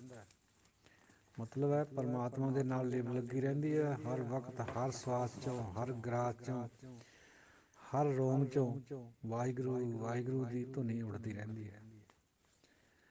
ਉਹ ਗੁਰਮੁਖਾਂ ਦੀ ਬਹੁਤ ਬੜੀ ਵਡਿਆਈ ਹੈ। ਇੱਕ ਜਗ੍ਹਾ ਫਰਮਾਨ ਆਉਂਦਾ ਵੀ ਜਿਹੜੇ ਮਨਮੁਖ ਹੈ, ਗੁਰਮੁਖ ਨਹੀਂ ਹੈ, ਉਹਨਾਂ ਨੂੰ ਧਰਮ ਜਿਹੜਾ ਵੀ ਉਹ ਕੁਛ ਕਰਦੇ ਹੈ, ਪੁੰਨਦਾਨ ਜੋ ਬੀਜਦੇ ਸਭ ਧਰਮ ਰਾਏ ਕਹਿ ਜਾਈ। ਜੋ ਕੁਛ ਉਰੇ ਪੰਡਤ ਦੇ ਕਹੇ ਤੋਂ ਪੁੰਨਦਾਨ ਕਰਦੇ ਹੈ, ਕੋਈ ਕਿਰਿਆ ਵਿਸ਼ੇਸ਼ ਕਰਦੇ ਹੈ ਮਨਮੁੱਖ ਲੋਕ, ਸਭ ਧਰਮ ਰਾਜ ਕੋਲ ਜਾਂਦੇ। ਇਹਨੂੰ ਵੀ ਕਈਆਂ ਨੇ ਉਲਟ ਅਰਥਾਂ ਵਿੱਚ ਲਗਾਇਆ ਹੋਇਆ ਵੀ ਸਾਡਾ ਕਰਿਆ ਹੋਇਆ ਦਾਨ ਪੁੰਨ ਧਰਮ ਰਾਜ ਕੋਲ ਪਹੁੰਚ ਜਾਂਦਾ, ਵੀ ਜਾਨੀ ਚੰਗੇ ਸ਼ਬਦਾਂ ਵਿੱਚ ਵਰਤਿਆ ਜਾਂਦਾ। ਨੋ ਨੋ ਨੋ, ਧਰਮ ਰਾਜ ਉਹ ਕਚਹਿਰੀ ਹੈ ਜਿੱਥੇ ਡੰਡੇ ਖਾਣ ਖਾਤਰ ਜਾਈਦਾ, ਆਪਣੀ ਸਜ਼ਾ ਲਾਉਣ ਖਾਤਰ। ਜੋ ਕੁਛ ਇੱਥੋਂ ਕਰਕੇ ਜਾਂਦੇ ਉਹਦੇ ਇਵਜ਼ ਵਿੱਚ ਜੋ ਕੁਛ ਸਾਨੂੰ ਸਜ਼ਾ ਲੱਗਦੀ ਹੈ। ਜਿਹੜੇ ਗੁਰਮੁਖ ਹੈ ਉਹ ਧਰਮ ਰਾਜ ਕੋਲ ਨਹੀਂ ਜਾਂਦੇ, ਨਾ ਧਰਮ ਰਾਜ ਉਹਨਾਂ ਦੀ ਪੱਤਰੀ ਲਿਖ ਸਕਦਾ, ਨਾ ਉਹਨਾਂ ਵੱਲ ਝਾਕ ਸਕਦਾ, ਨਾ ਧਰਮ ਰਾਜ ਦੇ ਦੂਤ ਉਹਨਾਂ ਨੂੰ ਕੁਛ ਕਹਿ ਸਕਦੇ, ਸੇਵਾ ਕਰ ਸਕਦੇ, ਤਲੀਆਂ ਝੱਸ ਸਕਦੇ। ਤਿਨ ਕੀ ਸੇਵਾ ਧਰਮ ਰਾਏ ਕਰੇ ਧਨ ਸਵਾਰਨਹਾਰ। ਤੋ ਗੁਰਮੁਖ ਲੋਕ ਕਦੇ ਵੀ ਧਰਮ ਰਾਜ ਕੋਲ ਨਹੀਂ ਜਾਂਦੇ, ਉਹ ਸਿੱਧੇ ਪਰਮਾਤਮਾ ਦੇ ਦਰ ਵੀ ਜਾਂਦੇ ਆ, ਅਤੇ ਜਿਉਂਦੇ ਜੀ ਉਹਦੇ ਨਾਲ ਜੁੜੇ ਹੋਏ ਹੁੰਦੇ ਆ, ਪਰਮਾਤਮਾ ਦੇ ਚਰਨਾਂ ਨਾਲ, ਗੁਰੂ ਦੇ ਚਰਨਾਂ ਨਾਲ। ਇਹ ਵਡਿਆਈ ਹੈ ਗੁਰਮੁਖਾਂ ਦੀ। ਗੁਰਬਾਣੀ ਨੂੰ ਉੱਪਰੋਂ ਉੱਪਰੋਂ ਦੇਖਣ ਨਾਲ ਕੁਛ ਗੱਲ ਹੋਰ ਨਜ਼ਰ ਆਉਂਦੀ ਹੈ, ਅਸਲ 'ਚ ਗੱਲ ਕੁਛ ਹੋਰ ਹੁੰਦੀ ਹੈ। ਇੱਕ ਵਾਰੀ ਸਾਨੂੰ ਕੋਈ ਆਪਣਾ ਮਹਿੰਦਰ ਸਿੰਘ ਜੀ ਗੜਾਂਗਾਂ ਵਾਲੇ ਮਹਾਂਪੁਰਸ਼ ਹੋਏਗੇ ਹੁਣ ਵੀ ਬਿਰਧ, ਉਹ ਸਿਰਫ ਗੁਰਬਾਣੀ ਦਾ ਉਚਾਰਨ ਦੱਸਦੇ ਸੀਗੇ। ਰੰਧਾਵੇ ਵਾਲੀ ਟਕਸਾਲ 'ਚ ਉਹਨਾਂ ਨੇ ਸਿੱਖੀ ਸੀ ਇਹ ਗੱਲ। ਸਾਡੇ ਪਿੰਡ ਵੀ ਉਹ ਆਏ ਸੀ, ਗੁਰਦੁਆਰੇ 'ਚ ਰਹੇ ਸੀ ਇੱਕ ਵਾਰ 2 ਕੁ ਮਹੀਨੇ। ਉਹਨਾਂ ਨੇ ਸੰਥਿਆ ਦਿੱਤੀ ਸੀ ਉਚਾਰਨ ਦੀ, ਅਰਥ ਭੇਦ ਤਾਂ ਉਹ ਕਹਿੰਦੇ ਸੀ ਸਾਨੂੰ ਆਉਂਦਾ ਨਹੀਂ ਹੈ, ਪਰ ਚਲੋ ਉਚਾਰਨ ਦੀ ਇਹ ਵੀ ਇੱਕ ਸੇਵਾ ਹੈ। ਗੁਰਮਤ ਕਿਸੇ ਵੀ ਰੂਪ ਦੇ ਵਿੱਚ ਗੁਰਮਤ ਵਿੱਚ ਸੇਵਾ ਕਰੀ ਹੋਈ ਪ੍ਰਵਾਨ ਹੈ ਗੁਰੂ ਦੀ ਸੰਗਤ ਦੀ। ਉਹ ਇੱਕ ਵਾਰ ਸਾਨੂੰ ਪੜ੍ਹਾ ਰਹੇ ਸੀ, ਅਸੀਂ ਖੱਤੇ ਬਹੁਤ ਕਮਾਉਂਦੇ ਅੰਤ ਨਾ ਪਾਰਾਵਾਰ। ਖੱਤੇ ਸ਼ਬਦ ਅਧਕ ਲਾ ਕੇ ਬੋਲਣਾ ਇਹ ਠੀਕ ਨਹੀਂ ਹੈ। ਉਸ ਟਾਈਮ ਵੀ ਦੱਸ ਰਹੇ ਨੇ, ਬਾਬਾ ਜੀ ਨੇ ਉਹਨਾਂ ਨੂੰ ਕਿਹਾ ਸੀਗਾ ਵੀ ਜੀ ਇਹ ਖੱਤੇ ਨਹੀਂ ਹੈ, ਇਹ ਖਤੇ ਸ਼ਬਦ ਲੱਗਦਾ ਹੈ। ਉਹ ਕਹਿੰਦੇ ਵੀ ਕਿਵੇਂ, ਸਾਨੂੰ ਤਾਂ ਕਹਿੰਦਾ ਖੱਤੇ ਹੀ ਦੱਸਿਆ ਉਹਨਾਂ ਨੇ। ਮੈਂ ਕਿਹਾ ਠੀਕ ਹੈ, ਕਈ ਟਕਸਾਲਾਂ ਵਿੱਚ ਇਸ ਤਰ੍ਹਾਂ ਹੁਣ ਪੜ੍ਹਾਇਆ ਜਾਂਦਾ ਹੋਊਗਾ, ਪਰ ਇਹ ਸ਼ਬਦ ਨੂੰ ਆਪਾਂ ਜੇ ਦੇਖੀਏ ਤਾਂ ਕਿਉਂਕਿ ਹਿੰਦੀ ਉਰਦੂ ਦੇ ਸ਼ਬਦ ਹੈ ਜਿਹੜੇ, ਉਹ ਉੱਧਰ ਤੋਂ ਹੀ ਸਾਨੂੰ ਚੰਗੀ ਤਰ੍ਹਾਂ ਸਮਝ ਆਉਂਦੀ ਹੈ ਜਿਹੜੇ ਉਹਨਾਂ ਨੂੰ ਬੋਲਦੇ ਆ। ਖਤਾ ਬਖਸ਼ ਦੋ ਅਗਰ ਖਤਾ ਹੋ ਗਈ, ਤੁਮਹਾਰੀ ਨਜ਼ਰ ਕਿਉਂ ਖਫਾ ਹੋ ਗਈ। ਇਹ ਇੱਕ ਹਿੰਦੀ ਗਾਣਾ ਵੀ ਹੁੰਦਾ ਸੀ ਇਸ ਤਰ੍ਹਾਂ ਦਾ, ਉਹਦੇ ਵਿੱਚ ਇਹ ਸ਼ਬਦ ਨੂੰ ਬਿਲਕੁਲ ਸਹੀ ਬੋਲਿਆ ਹੋਇਆ ਸੀ। ਖਤਾ, ਖਤਾ ਹੁੰਦੀ ਹੈ ਭੁੱਲ, ਕੋਈ ਗਲਤੀ ਹੋ ਜਾਣੀ। ਤੋ ਖੱਤੇ ਪੜ੍ਹਨਾ ਔਰ ਖਤਾ ਪੜ੍ਹਨਾ ਇਹਦੇ 'ਚ ਬਹੁਤ ਅੰਤਰ ਹੈ। ਔਕਵਰਡ ਲੱਗਦਾ ਖੱਤੇ ਬੋਲਣਾ, ਅਸੀਂ ਖਤੇ ਬਹੁਤ ਕਮਾਉਂਦੇ ਅੰਤ ਨਾ ਪਾਰਾਵਾਰ। ਇਸ ਤਰੀਕੇ ਨਾਲ ਉੱਪਰੋਂ ਉੱਪਰੋਂ ਜਦੋਂ ਆਪਾਂ ਦੇਖਦੇ ਹਾਂ ਗੁਰਬਾਣੀ ਨੂੰ ਪੰਜਾਬੀ ਆਈਜ਼ ਕਰਕੇ ਪੜ੍ਹਦੇ ਹਾਂ, ਉਹ ਗੱਲ ਠੀਕ ਨਹੀਂ ਹੁੰਦੀ, ਕਿਉਂਕਿ ਗੁਰਬਾਣੀ ਦੇ ਵਿੱਚ ਭਾਸ਼ਾਵਾਂ ਸਾਰੀਆਂ ਹੀ ਹੈ, ਹਿੰਦੀ, ਉਰਦੂ, ਫਾਰਸੀ ਔਰ ਬਾਕੀ ਹੋਰ ਭਾਸ਼ਾਵਾਂ ਵੀ ਹੈ, ਮਰਾਠੀ ਵਗੈਰਾ, ਖੜੀਆ ਬੋਲੀ। ਉਹਨਾਂ ਨੂੰ ਉਸੇ ਲਹਿਜੇ ਨਾਲ ਅਗਰ ਬੋਲਿਆ ਜਾਵੇ ਤਾਂ ਜ਼ਿਆਦਾ ਵਧੀਆ ਬਾਤ ਹੈ, ਔਰ ਉਹਨਾਂ ਦਾ ਅਰਥ ਵਿਚਾਰ ਵੀ ਉਸੇ ਲਹਿਜੇ 'ਚ ਹੋਣਾ ਚਾਹੀਦਾ ਹੈ। ਕਬੀਰ ਜੀ ਨੇ ਇੱਕ ਸ਼ਬਦ ਲਿਖਿਆ ਹੈ, ਲੇਖਾ ਦੇਣਾ ਸੁਹੇਲਾ ਜਾਂ ਦਿਲ ਸੂਚੀ ਹੋਏ। ਦਿਲ ਸੁੱਚੇ ਕਰਕੇ ਵੀ ਆਉਂਦਾ ਗੁਰਬਾਣੀ 'ਚ ਪੁਲਿੰਗ ਕਰਕੇ, ਇਸਤਰੀ ਲਿੰਗ ਕਰਕੇ ਵੀ ਆਉਂਦਾ ਹੈ। ਜੋ ਦਿਲ ਸੂਚੀ ਹੋਏ, ਉੱਥੇ ਲੱਲੇ ਨੂੰ ਔਂਕੜ ਵੀ ਹੈ ਨਹੀਂ, ਦਿਲ ਨੂੰ ਪੁਲਿੰਗ ਵਰਤਿਆ ਹੋਇਆ, ਇਸਤਰੀ ਲਿੰਗ ਵਰਤਿਆ ਹੋਇਆ। ਇਹ ਖੜੀਆ ਬੋਲੀ ਜਿਹੜੀ ਬਨਾਰਸ ਦੇ ਇਰਦ ਗਿਰਦ ਬੋਲੀ ਜਾਂਦੀ ਹੈ, ਉਹਦੇ ਵਿੱਚ ਪੁਲਿੰਗ ਨੂੰ ਇਸਤਰੀ ਲਿੰਗ ਬੋਲਿਆ ਜਾਂਦਾ ਹੈ। ਜਿਵੇਂ ਇੱਕ ਵਾਰ ਦਾਸਰੇ ਨੂੰ ਪਤਾ ਹੈ, ਛੋਟੀ ਜਿਹੀ 8ਵੀਂ 9ਵੀਂ 'ਚ ਹੋਣਾ, ਸਾਡੀ ਦਾਦੀ ਜੀ ਕੋਲ ਕੋਈ ਐਸੀ ਔਰਤ ਬੈਠੀ ਸੀ ਜਿਹੜੀ ਪੂਰਬੀ ਇਲਾਕੇ ਦੀ ਸੀ, ਕਿਸੇ ਨੇ ਲਿਆਂਦੀ ਹੋਈ ਸੀ। ਉਹ ਗੱਲਾਂ ਕਰਦੇ ਕਰਦੇ ਕਹਿੰਦੀ ਵੀ ਇਹ ਬੀਬੀ ਇਹ ਦਿਨ ਵੀ ਛਿਪ ਗਈ। ਉਹ ਪੁਲਿੰਗ ਨੂੰ ਇਸਤਰੀ ਲਿੰਗ 'ਚ ਬੋਲਦੇ ਆ। ਜੇ ਕੋਈ ਬੰਦਾ ਹੋਵੇ ਤਾਂ ਇੱਕ ਵਾਰ ਦਾਸਰੇ ਨੇ ਇਹ ਵੀ ਸੁਣਿਆ ਸੀ ਬੋਲਦੇ, ਇੱਕ ਪੂਰਬਣੀ ਸੀਗੀ ਇੱਧਰ ਪੂਰਬੀ ਇਲਾਕੇ ਤੋਂ ਆਈ ਹੋਈ, ਉਹ ਕਹਿੰਦੀ ਹੁੰਦੀ ਸੀ ਉਹ ਨਾ ਮਰਦੀ, ਉਹਦੇ ਘਰ ਵਾਲਾ ਮਰ ਜਾਂਦੀ। ਪੁਲਿੰਗ ਨੂੰ ਇਸਤਰੀ ਲਿੰਗ, ਇਸਤਰੀ ਲਿੰਗ ਨੂੰ ਪੁਲਿੰਗ। ਤੋ ਇਹ ਬੋਲੀ ਹੈ ਆਪਣੀ ਆਪਣੀ, ਉਹਨੂੰ ਉਸੇ ਤਰੀਕੇ ਨਾਲ ਸਮਝਣਾ ਪੈਂਦਾ ਹੈ। ਜੇ ਅਸੀਂ ਇਹਨੂੰ ਕਹੀਏ ਵੀ ਇਹ ਨਹੀਂ, ਇਹ ਪੰਜਾਬੀ ਵਿੱਚ ਤਾਂ ਦਿਲ ਪੁਲਿੰਗ ਕਰਕੇ ਹੀ ਆਉਂਦਾ ਹਮੇਸ਼ਾ, ਵੀ ਅਸੀਂ ਇਹਨੂੰ ਪੰਜਾਬੀਆਈਜ਼ ਕਰੂੰਗੇ, ਇੱਕ ਨਹੀਂ ਹੈ। ਇਹਦੇ ਅਰਥ ਵੀ ਉਸੇ ਲਹਿਜੇ ਵਿੱਚ, ਅਤੇ ਇਹਨੂੰ ਬੋਲਣਾ ਵੀ ਉਸੇ ਲਹਿਜੇ 'ਚ, ਉਚਾਰਨ ਜਿਹੜਾ ਹੈ। ਤੋ ਜਿੰਨਾ ਬੰਦਾ ਤੁਰਿਆ ਫਿਰਿਆ ਹੋਊਗਾ ਜ਼ਿਆਦਾ ਹੈ, ਉਨਾ ਸਹੀ ਉਚਾਰਨ ਕਰ ਸਕੂਗਾ ਉਹ ਸ਼ਬਦਾਂ ਦਾ। ਜਿਵੇਂ ਕੱਲ੍ਹ ਪਰਸੋਂ ਜੇ ਕਿਸੇ ਦਿਨ ਕਾਹੇ ਸ਼ਬਦ ਦੀ ਵਿਆਖਿਆ ਕਰੀ ਸੀ, ਸਾਡੇ ਪ੍ਰੋਫੈਸਰ ਕਹਿੰਦੇ ਹੁੰਦੇ ਸੀ, ਕਾਹੇ ਆਪਨੇ ਪਹਿਲੇ ਰਿਸਪੌਂਡ ਨਹੀਂ ਕੀਆ, ਰੋਲ ਕਾਲ ਦੀ ਗੱਲ ਹੈ। ਉਹ ਕਾਹੇ ਕਿਉਂ ਵਿੱਚ ਬੋਲਿਆ ਜਾਂਦਾ ਬੰਗਾਲੀ 'ਚ, ਔਰ ਬਿਹਾਰ ਦਾ ਜਿਹੜਾ ਏਰੀਆ ਬੰਗਾਲ ਦੇ ਨਾਲ ਲੱਗਦਾ, ਭਾਗਲਪੁਰ ਵਗੈਰਾ ਦਾ, ਉਹਦੇ ਵਿੱਚ ਕਾਹੇ ਸ਼ਬਦ ਬਹੁਤ ਬੋਲਦੇ ਹੋ। ਗੁਰਬਾਣੀ 'ਚ ਇਹ ਅਕਸਰ ਆਉਂਦਾ। ਪੰਜਾਬੀ ਵਿੱਚ ਤਾਂ ਕਾਹੇ ਸ਼ਬਦ ਹੈ ਨਹੀਂ, ਉੱਧਰੋਂ ਹੀ ਆਇਆ ਹੋਇਆ ਹੈ। ਪਰ ਉਹਨੂੰ ਸਮਝਣ ਖਾਤਰ ਫਿਰ ਉਹਦੀ ਪਿਛਲਾ ਜਿਹੜੀ ਬੈਕਗਰਾਊਂਡ ਹੈ, ਸਾਨੂੰ ਜੇ ਪਤਾ ਹੋਵੇ ਤਾਂ ਆਪਾਂ ਉਹਨੂੰ ਸਹੀ ਉਚਾਰਨ ਕਰ ਲੈਂਦੇ ਹਾਂ, ਸਹੀ ਉਹਦੇ ਅਰਥ ਸਮਝ ਲੈਂਦੇ ਹਾਂ। ਇੱਕ ਸ਼ਬਦ ਆਉਂਦਾ ਕੱਕੇ ਨੂੰ ਬਿਹਾਰੀ ਕੀ, ਉਹ ਹੈ ਤਾਂ ਅਸਲ 'ਚ ਲਿਖਿਆ ਵਾ ਤਾਂ ਕੀ ਹੈ, ਪਰ ਉਹ ਬਹੁਤ ਜਗ੍ਹਾ ਗੁਰਬਾਣੀ 'ਚ ਕਿਉਂ ਕਰਕੇ ਆਉਂਦਾ, ਉੱਥੇ ਕੀ ਬੋਲਣਾ ਉਹਨੂੰ। ਸਾਡੇ ਏਰੀਏ ਦੀ ਜਿਹੜੀ ਬੋਲੀ ਹੈ ਇੱਧਰ ਪੁਆਧੀ, ਇਹਦੇ ਵਿੱਚ ਅਸੀਂ ਇਹ ਸ਼ਬਦ ਬਹੁਤ ਬੋਲਦੇ ਹਾਂ। ਕੀ ਬਈ, ਕਿਉਂ ਕੁੱਟਿਆ ਉਹਨੂੰ, ਕੀ ਬਈ, ਕਿਉਂ ਕਰਕੇ ਬੋਲਦੇ ਹਾਂ। ਉਹ ਫਿਰ ਬਿੰਦੀ ਕੋਲੋਂ ਲੱਗ ਕੇ ਗੁਰਬਾਣੀ 'ਚ ਵੀ ਇਸ ਤਰ੍ਹਾਂ ਹੀ ਆਉਂਦਾ। ਉਹ ਜਿੱਥੇ ਵੀ ਕਈ ਜਗ੍ਹਾ ਕੀ ਲਿਖਿਆ ਵਾ ਹੁੰਦਾ, ਉਹ ਕੀ ਕਰਕੇ ਹੀ ਬੋਲਣਾ ਠੀਕ ਹੁੰਦਾ, ਤਾਂ ਕਿ ਉਹਦਾ ਅਰਥ ਭੇਦ ਵੀ ਸਮਝ ਆ ਜਾਏ। ਤੋ ਸਾਧ ਸੰਗਤ ਜੀਓ, ਕੋਈ ਅਪਸ਼ਬਦ ਦੀ ਖਿਮਾ। ਵਾਹਿਗੁਰੂ ਜੀ ਕਾ ਖਾਲਸਾ, ਵਾਹਿਗੁਰੂ ਜੀ ਕੀ ਫਤਿਹ। ਵਾਹਿਗੁਰੂ ਜੀ ਕਾ ਖਾਲਸਾ, ਵਾਹਿਗੁਰੂ ਜੀ ਕੀ ਫਤਿਹ। 7345 ਵਾਲੇ ਵੀਰ ਜੀਓ, ਤੁਸੀਂ ਬੜੇ ਡੂੰਘੇ ਸਵਾਲ ਤਿੰਨੇ ਪੁੱਛੇ ਹੈ। ਪਹਿਲੀ ਬਾਤ ਤਾਂ ਇਹ ਵੀ ਗੁਰੂ ਨੂੰ ਅਸੀਂ ਨਹੀਂ ਮਿਲ ਸਕਦਾ ਕੋਈ ਵੀ ਬੰਦਾ। ਇਹ ਗਲਤਫਹਿਮੀ ਹੁੰਦੀ ਹੈ ਵੀ ਅਸੀਂ ਗੁਰੂ ਨੂੰ ਮਿਲ ਲਾਂਗੇ। ਗੁਰੂ ਅਗੋਚਰ ਹੁੰਦਾ ਹੈ, ਇਹ ਜਿਹਨੂੰ ਆਪਾਂ ਗੁਰੂ ਸਮਝਦੇ ਹਾਂ, ਦਿਖਦਾ ਸਰੀਰ, ਉਹ ਗੁਰੂ ਨਹੀਂ ਹੁੰਦਾ, ਉਹਦੇ ਅੰਦਰ ਹੁੰਦਾ ਕੁਛ, ਉਹ ਉਹਦੇ ਤੱਕ ਸਾਡੀ ਪਹੁੰਚ ਨਹੀਂ ਹੁੰਦੀ। ਗੁਰ ਅਗੋਚਰ ਨਿਰਮਲਾ, ਗੁਰ ਜੇਵਡ ਅਵਰ ਨਾ ਕੋਇ। ਗੁਰ ਅਲਖ ਕਹੋ ਕਿਉਂ ਲਖੀਐ, ਜਿਸ ਬਖਸ਼ੇ ਤਿਸੈ ਪਛਾਤਾ ਹੈ। ਸੋ ਗੁਰੂ ਨੇ ਸਾਨੂੰ ਮਿਲਣਾ ਹੈ, ਨਾ ਕਿ ਅਸੀਂ ਗੁਰੂ ਨੂੰ ਮਿਲਣਾ। ਫਿਰ ਤਾਂ ਸਾਡੀ ਮੈਂ ਹੋ ਗਈ ਵੀ ਅਸੀਂ ਮਿਲ ਲਾਂਗੇ, ਨੋ।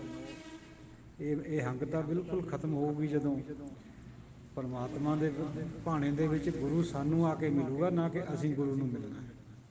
ਉੱਦਮ ਬੇਸ਼ੱਕ ਅਸੀਂ ਉਹ ਕਰਨਾ ਹੈ। ਅਗਲਾ ਸਵਾਲ ਹੈ ਤੁਹਾਡਾ ਨਾਮ ਦੇ ਉੱਤੇ। ਹੱਠ ਦੇ ਨਾਲ ਜਿਹੜਾ 24 ਘੰਟੇ ਨਾਮ ਜਪਣਾ ਹੈ, ਉਹ ਕਬੂਲ ਨਹੀਂ ਹੈ ਗੁਰਬਾਣੀ 'ਚ। ਸਹਿਜ ਦੇ ਵਿੱਚ ਨਾਮ ਜਪਣਾ ਹੈ। ਸਹਿਜ ਤੋਂ ਮਤਲਬ ਹੈ ਸਹਿਜ ਸੁਭਾਅ।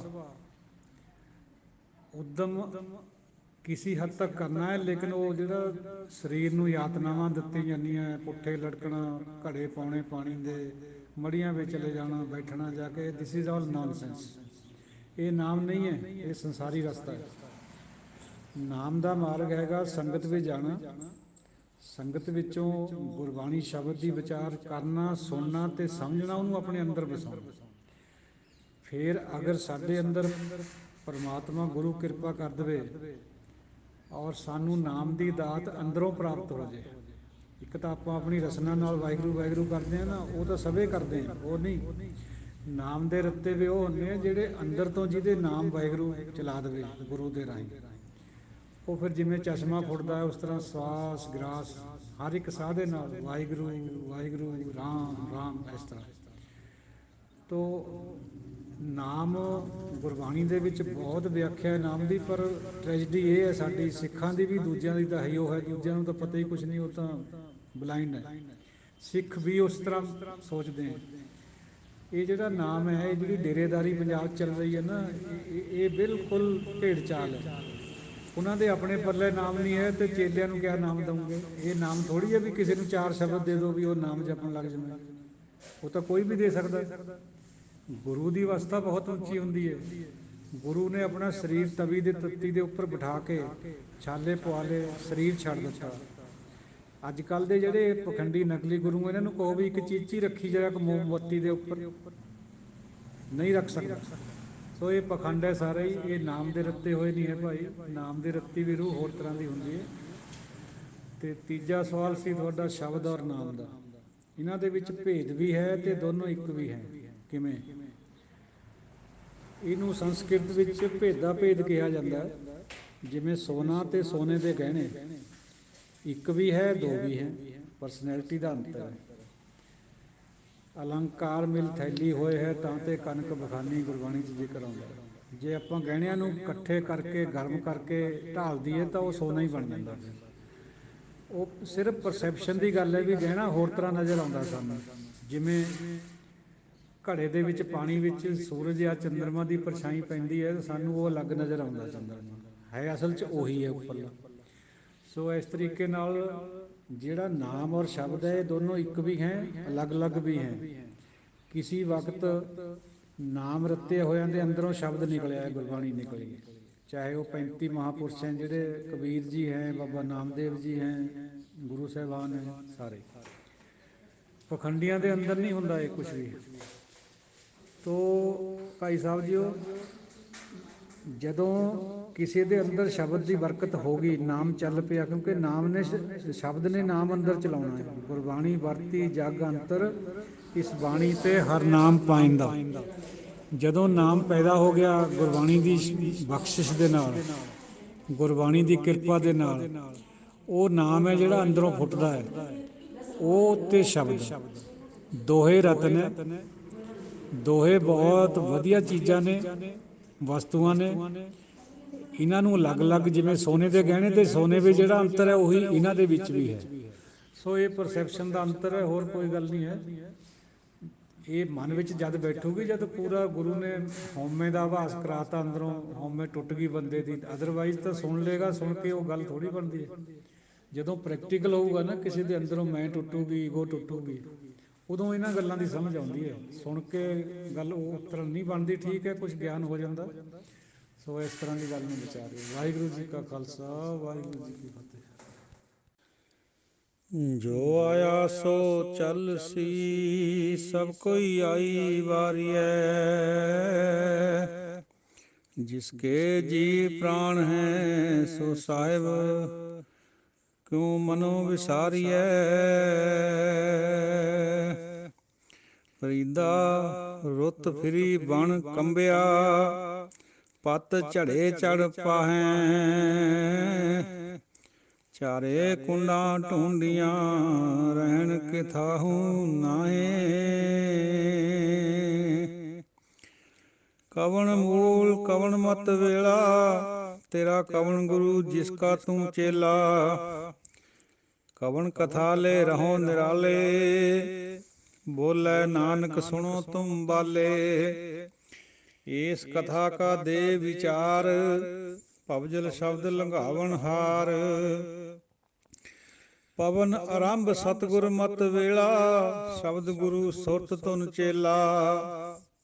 ਅਕਥ ਕਥਾ ਲੈ ਰਹੋ ਨਿਰਾਲਾ, ਨਾਨਕ ਜੁਗ ਜੁਗ ਗੁਰ ਗੋਪਾਲਾ।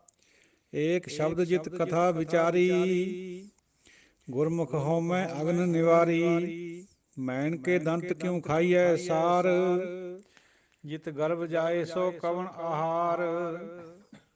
ਹਿਵੈ ਕਾ ਘਰ ਮੰਦਰ ਅਗਨ ਪਿਰਾਹਨ, ਕਵਨ ਗੁਫਾ ਜਿਤ ਰਹਿ ਅਵਾਹਨ। ਇਤ ਉਤ ਕਿਸ ਕੋ ਜਾਣ ਸਮਾਵੈ, ਕਵਨ ਧਿਆਨ ਮਨ ਮਨੈ ਸਮਾਵੈ। ਹਉ ਹਉ ਮੈਂ ਵਿੱਚੋਂ ਖੋਵੈ, ਦੂਜਾ ਮੇਟੈ ਏਕੋ ਹੋਵੈ। ਜਗ ਕਰੜਾ ਮਨਮੁਖ ਗਵਾਰ, ਸ਼ਬਦ ਕਮਾਈਐ ਖਾਈਐ ਸਾਰ। ਅੰਤਰ ਬਾਹਰ ਏਕੋ ਜਾਣੈ, ਨਾਨਕ ਅਗਨ ਮਰੈ ਸਤਿਗੁਰ ਕੈ ਭਾਣੈ। ਸਚ ਪੈ ਰਾਤਾ ਗਰਭ ਨਿਵਾਰੈ, ਏਕੋ ਜਾਤਾ ਸ਼ਬਦ ਵਿਚਾਰੈ। ਸ਼ਬਦ ਵਸੈ ਸਚ ਅੰਤਰ ਹੀਆ, ਤਨ ਮਨ ਸੀਤਲ ਰੰਗ ਰੰਗੀਆ। ਕਾਮ ਕ੍ਰੋਧ ਬਿਖ ਅਗਨ ਨਿਵਾਰੇ, ਨਾਨਕ ਨਦਰੀ ਨਦਰ ਨੇ ਪਿਆਰੇ। ਕਾਮ ਕ੍ਰੋਧ ਬਿਖ ਅਗਨ ਨਿਵਾਰੇ, ਨਾਨਕ ਨਦਰੀ ਨਦਰ ਪਿਆਰੇ। ਪਾਵਨ ਸਤਿਗੁਰਾਂ ਦੇ ਪਾਵਨ ਚਰਨਾਂ ਨਾਲ ਜੁੜੀ ਹੋਈ ਪਿਆਰੀ ਸਾਧ ਸੰਗਤ ਜੀਓ, ਗੁਰੂ ਖਾਲਸਾ ਜੀਓ ਤੇ ਗੁਰਬਾਣੀ ਵਿਚਾਰ ਦੇ ਗੁਰਮੁਖ ਸੱਜਣੋ ਪਲੱਸ ਸਰੋਤਿਓ, ਵਾਹਿਗੁਰੂ ਜੀ ਕਾ ਖਾਲਸਾ, ਵਾਹਿਗੁਰੂ ਜੀ ਕੀ ਫਤਿਹ। ਆਪ ਜੀ ਦੀ ਸੰਗਤ ਕਰਨ ਦੇ ਨਾਲ ਨਾਲ ਗੁਰਬਾਣੀ ਦੀ ਵਿਚਾਰ ਜਿਹੜੀ ਲੜੀਵਾਰ ਸਿੱਧ ਗੋਸ਼ਟ 'ਚੋਂ ਹੋ ਰਹੀ ਹੈ, ਹਾਜ਼ਰ ਹੈ ਆਪਣੀ ਤੁੱਛ ਬੁੱਧੀ ਅਨੁਸਾਰ। ਕਵਣ ਮੂਲ ਕਵਣ ਮਤ ਵੇਲਾ, ਸਿੱਧਾਂ ਦਾ ਪ੍ਰਸ਼ਨ ਹੈ। ਮੂਲ ਕਿਹੜਾ ਹੈ ਇਸ ਜੀਵ ਦਾ, ਕਿੱਥੋਂ ਸ਼ੁਰੂ ਹੁੰਦਾ ਹੈ, ਔਰ ਕਿਹਦੀ ਮੱਤ ਲੈਣ ਦਾ ਵੇਲਾ ਹੈ, ਮਤਲਬ ਹੈ ਕਿਹੜੇ ਧਰਮ ਦਾ ਪਹਿਰਾ ਹੈ। ਜੋਗੀ ਇਸ ਤਰ੍ਹਾਂ ਸੋਚਦੇ ਸੀਗੇ ਉਸ ਟਾਈਮ, ਬਾਕੀ ਲੋਕ ਵੀ ਸੋਚਦੇ ਸੀ ਵੀ ਇਸ ਟਾਈਮ ਕਿਹੜਾ ਧਰਮ ਪ੍ਰਧਾਨ ਹੈ, ਕਿਹਦੀ ਮੱਤ ਜ਼ਿਆਦਾ ਚੱਲ ਰਹੀ ਹੈ ਸੰਸਾਰ 'ਚ, ਅਤੇ ਜ਼ਿੰਦਗੀ ਦਾ ਮੂਲ ਕਿਹੜਾ ਹੈ, ਕੌਣ ਹੈ। ਤੇਰਾ ਕਵਣ ਗੁਰੂ ਜਿਸਕਾ ਤੂੰ ਚੇਲਾ, ਤੂੰ ਦੱਸ ਸਾਨੂੰ ਵੀ ਤੇਰਾ ਗੁਰੂ ਕੌਣ ਹੈ ਜਿਹਦਾ ਤੂੰ ਚੇਲਾ ਹੈ। ਗੁਰੂ ਨਾਨਕ ਸਾਹਿਬ ਨੂੰ ਪੁੱਛਦੇ ਹੈ। ਕਵਣ ਕਥਾ ਲੈ ਰਹੋ ਨਿਰਾਲੇ, ਬੋਲੇ ਨਾਨਕ ਸੁਣੋ ਤੁਮ ਬਾਲੇ। ਸਿੱਧ ਪੁੱਛ ਰਹੇ ਆ ਉਹ ਬਲਕਿ ਯਾਨੀ ਗੁਰੂ ਨਾਨਕ ਸਾਹਿਬ ਜੀ ਨੂੰ, ਬਈ ਕਿਹੜੀ ਕਥਾ ਲੈ ਕੇ, ਕਿਹੜੀ ਵਿਚਾਰ ਲੈ ਕੇ ਤੂੰ ਦੁਨੀਆ ਨਾਲੋਂ ਨਿਰਾਲਾ ਰਹਿ ਰਿਹਾ, ਕਿਆ ਹੈ ਤੇਰੇ ਅੰਦਰ ਵਿੱਚ, ਸਾਨੂੰ ਵੀ ਉਹ ਵਿਚਾਰ ਦੇ। ਇਸ ਕਥਾ ਕਾ ਦੇ ਵਿਚਾਰ ਭਵਜਲ ਸ਼ਬਦ ਲੰਘਾਵਣ ਹਾਰ। ਜਿਹੜੀ ਤੂੰ ਇਹ ਬਾਤ ਕਹਿਣਾ ਹੈ, ਵਿਚਾਰ ਦਿੰਦਾ ਹੈ ਬਈ ਸ਼ਬਦ ਦੇ ਰਾਹੀਂ ਭਵਜਲ ਨੂੰ ਤਰ ਜਾਈਦਾ ਹੈ, ਇਹਦੀ ਵਿਚਾਰ ਕਰ। ਕਿਉਂਕਿ ਸਿੱਧਾਂ ਵਾਸਤੇ ਨਵੀਂ ਚੀਜ਼ ਸੀਗੀ, ਉਹ ਜੁੜੇ ਹੋਏ ਸੀ ਕਿਰਿਆ ਵਿਸ਼ੇਸ਼ਾਂ ਨਾਲ। ਗੁਰੂ ਨਾਨਕ ਸਾਹਿਬ ਨੇ ਸ਼ਬਦ ਨਾਲ ਜੋੜੇ, ਉਹ ਵਿਚਾਰ ਮੰਗ ਰਹੇ ਹਨ। ਹੁਣ ਸ੍ਰੀ ਗੁਰੂ ਜੀ ਉੱਤਰ ਦੇ ਰਹੇ ਹੈ, ਪਵਨ ਆਰੰਭ ਸਤਿਗੁਰ ਮਤ ਵੇਲਾ। ਜਦੋਂ ਸਵਾਸ ਚੱਲੇ ਮਾਂ ਦੇ ਗਰਭ 'ਚੋਂ ਬਾਹਰ ਆ ਕੇ, ਉਦੋਂ ਸ਼ੁਰੂ ਸਾਡਾ ਮੂਲ ਹੈ, ਉੱਥੋਂ ਅਸੀਂ ਸਾਡੀ ਜ਼ਿੰਦਗੀ ਆਰੰਭ ਹੁੰਦੀ ਹੈ, ਅਤੇ ਸਤਿਗੁਰੂ ਦੀ ਮੱਤ ਲੈਣ ਦਾ ਵੇਲਾ ਭਾਈ। ਹੋਰ ਮੱਤਾਂ ਇਸ ਵੇਲੇ ਨਹੀਂ ਹੈ, ਸਭ ਤੋਂ ਵੱਡੀ ਸ੍ਰੇਸ਼ਟ ਮੱਤ ਸਤਿਗੁਰੂ ਦੀ ਹੈ। ਪਹਿਲਾਂ ਹੋਰ ਚੱਲਦੀਆਂ ਰਹੀਆਂ। ਜਿਹੜੀ ਸਾਧ ਸੰਗਤ ਦੀ ਬਾਤ ਪਵਨ ਆਰੰਭ ਆ ਰਹੀ ਹੈ, ਇਹ ਸਾਡਾ ਜਿਹੜਾ ਪੁਰਾਣਾ ਫਲਸਫਾ ਹੈ, ਸਾਰੇ ਧਰਮਾਂ ਦੇ ਵਿੱਚ ਇਉਂ ਸਮਝਿਆ ਜਾਂਦਾ ਹੈ ਬਈ ਜਦ ਤੋਂ ਬੱਚਾ ਬਾਹਰ ਵਿੱਚ ਆ ਕੇ ਚੀਕ ਮਾਰਦਾ ਹੈ ਤਾਂ ਉਹਦੇ ਸਾਹ ਚੱਲਦੇ ਆ, ਉਸ ਟਾਈਮ ਫੇਫੜੇ ਖੁੱਲ੍ਹ ਜਾਂਦੇ ਆ। ਮਾਂ ਦੇ ਪੇਟ ਵਿੱਚ ਸਾਹ ਨਹੀਂ ਚੱਲਦਾ ਹੁੰਦਾ ਬੱਚੇ ਦਾ, ਮੈਡੀਕਲੀ ਵੀ ਸਿਰਫ ਹਾਰਟ ਚੱਲਦਾ ਹੁੰਦਾ, ਬਾਕੀ ਦੀਆਂ ਕਿਰਿਆਵਾਂ ਸਭ ਹੋ ਰਹੀਆਂ ਹੁੰਦੀਆਂ।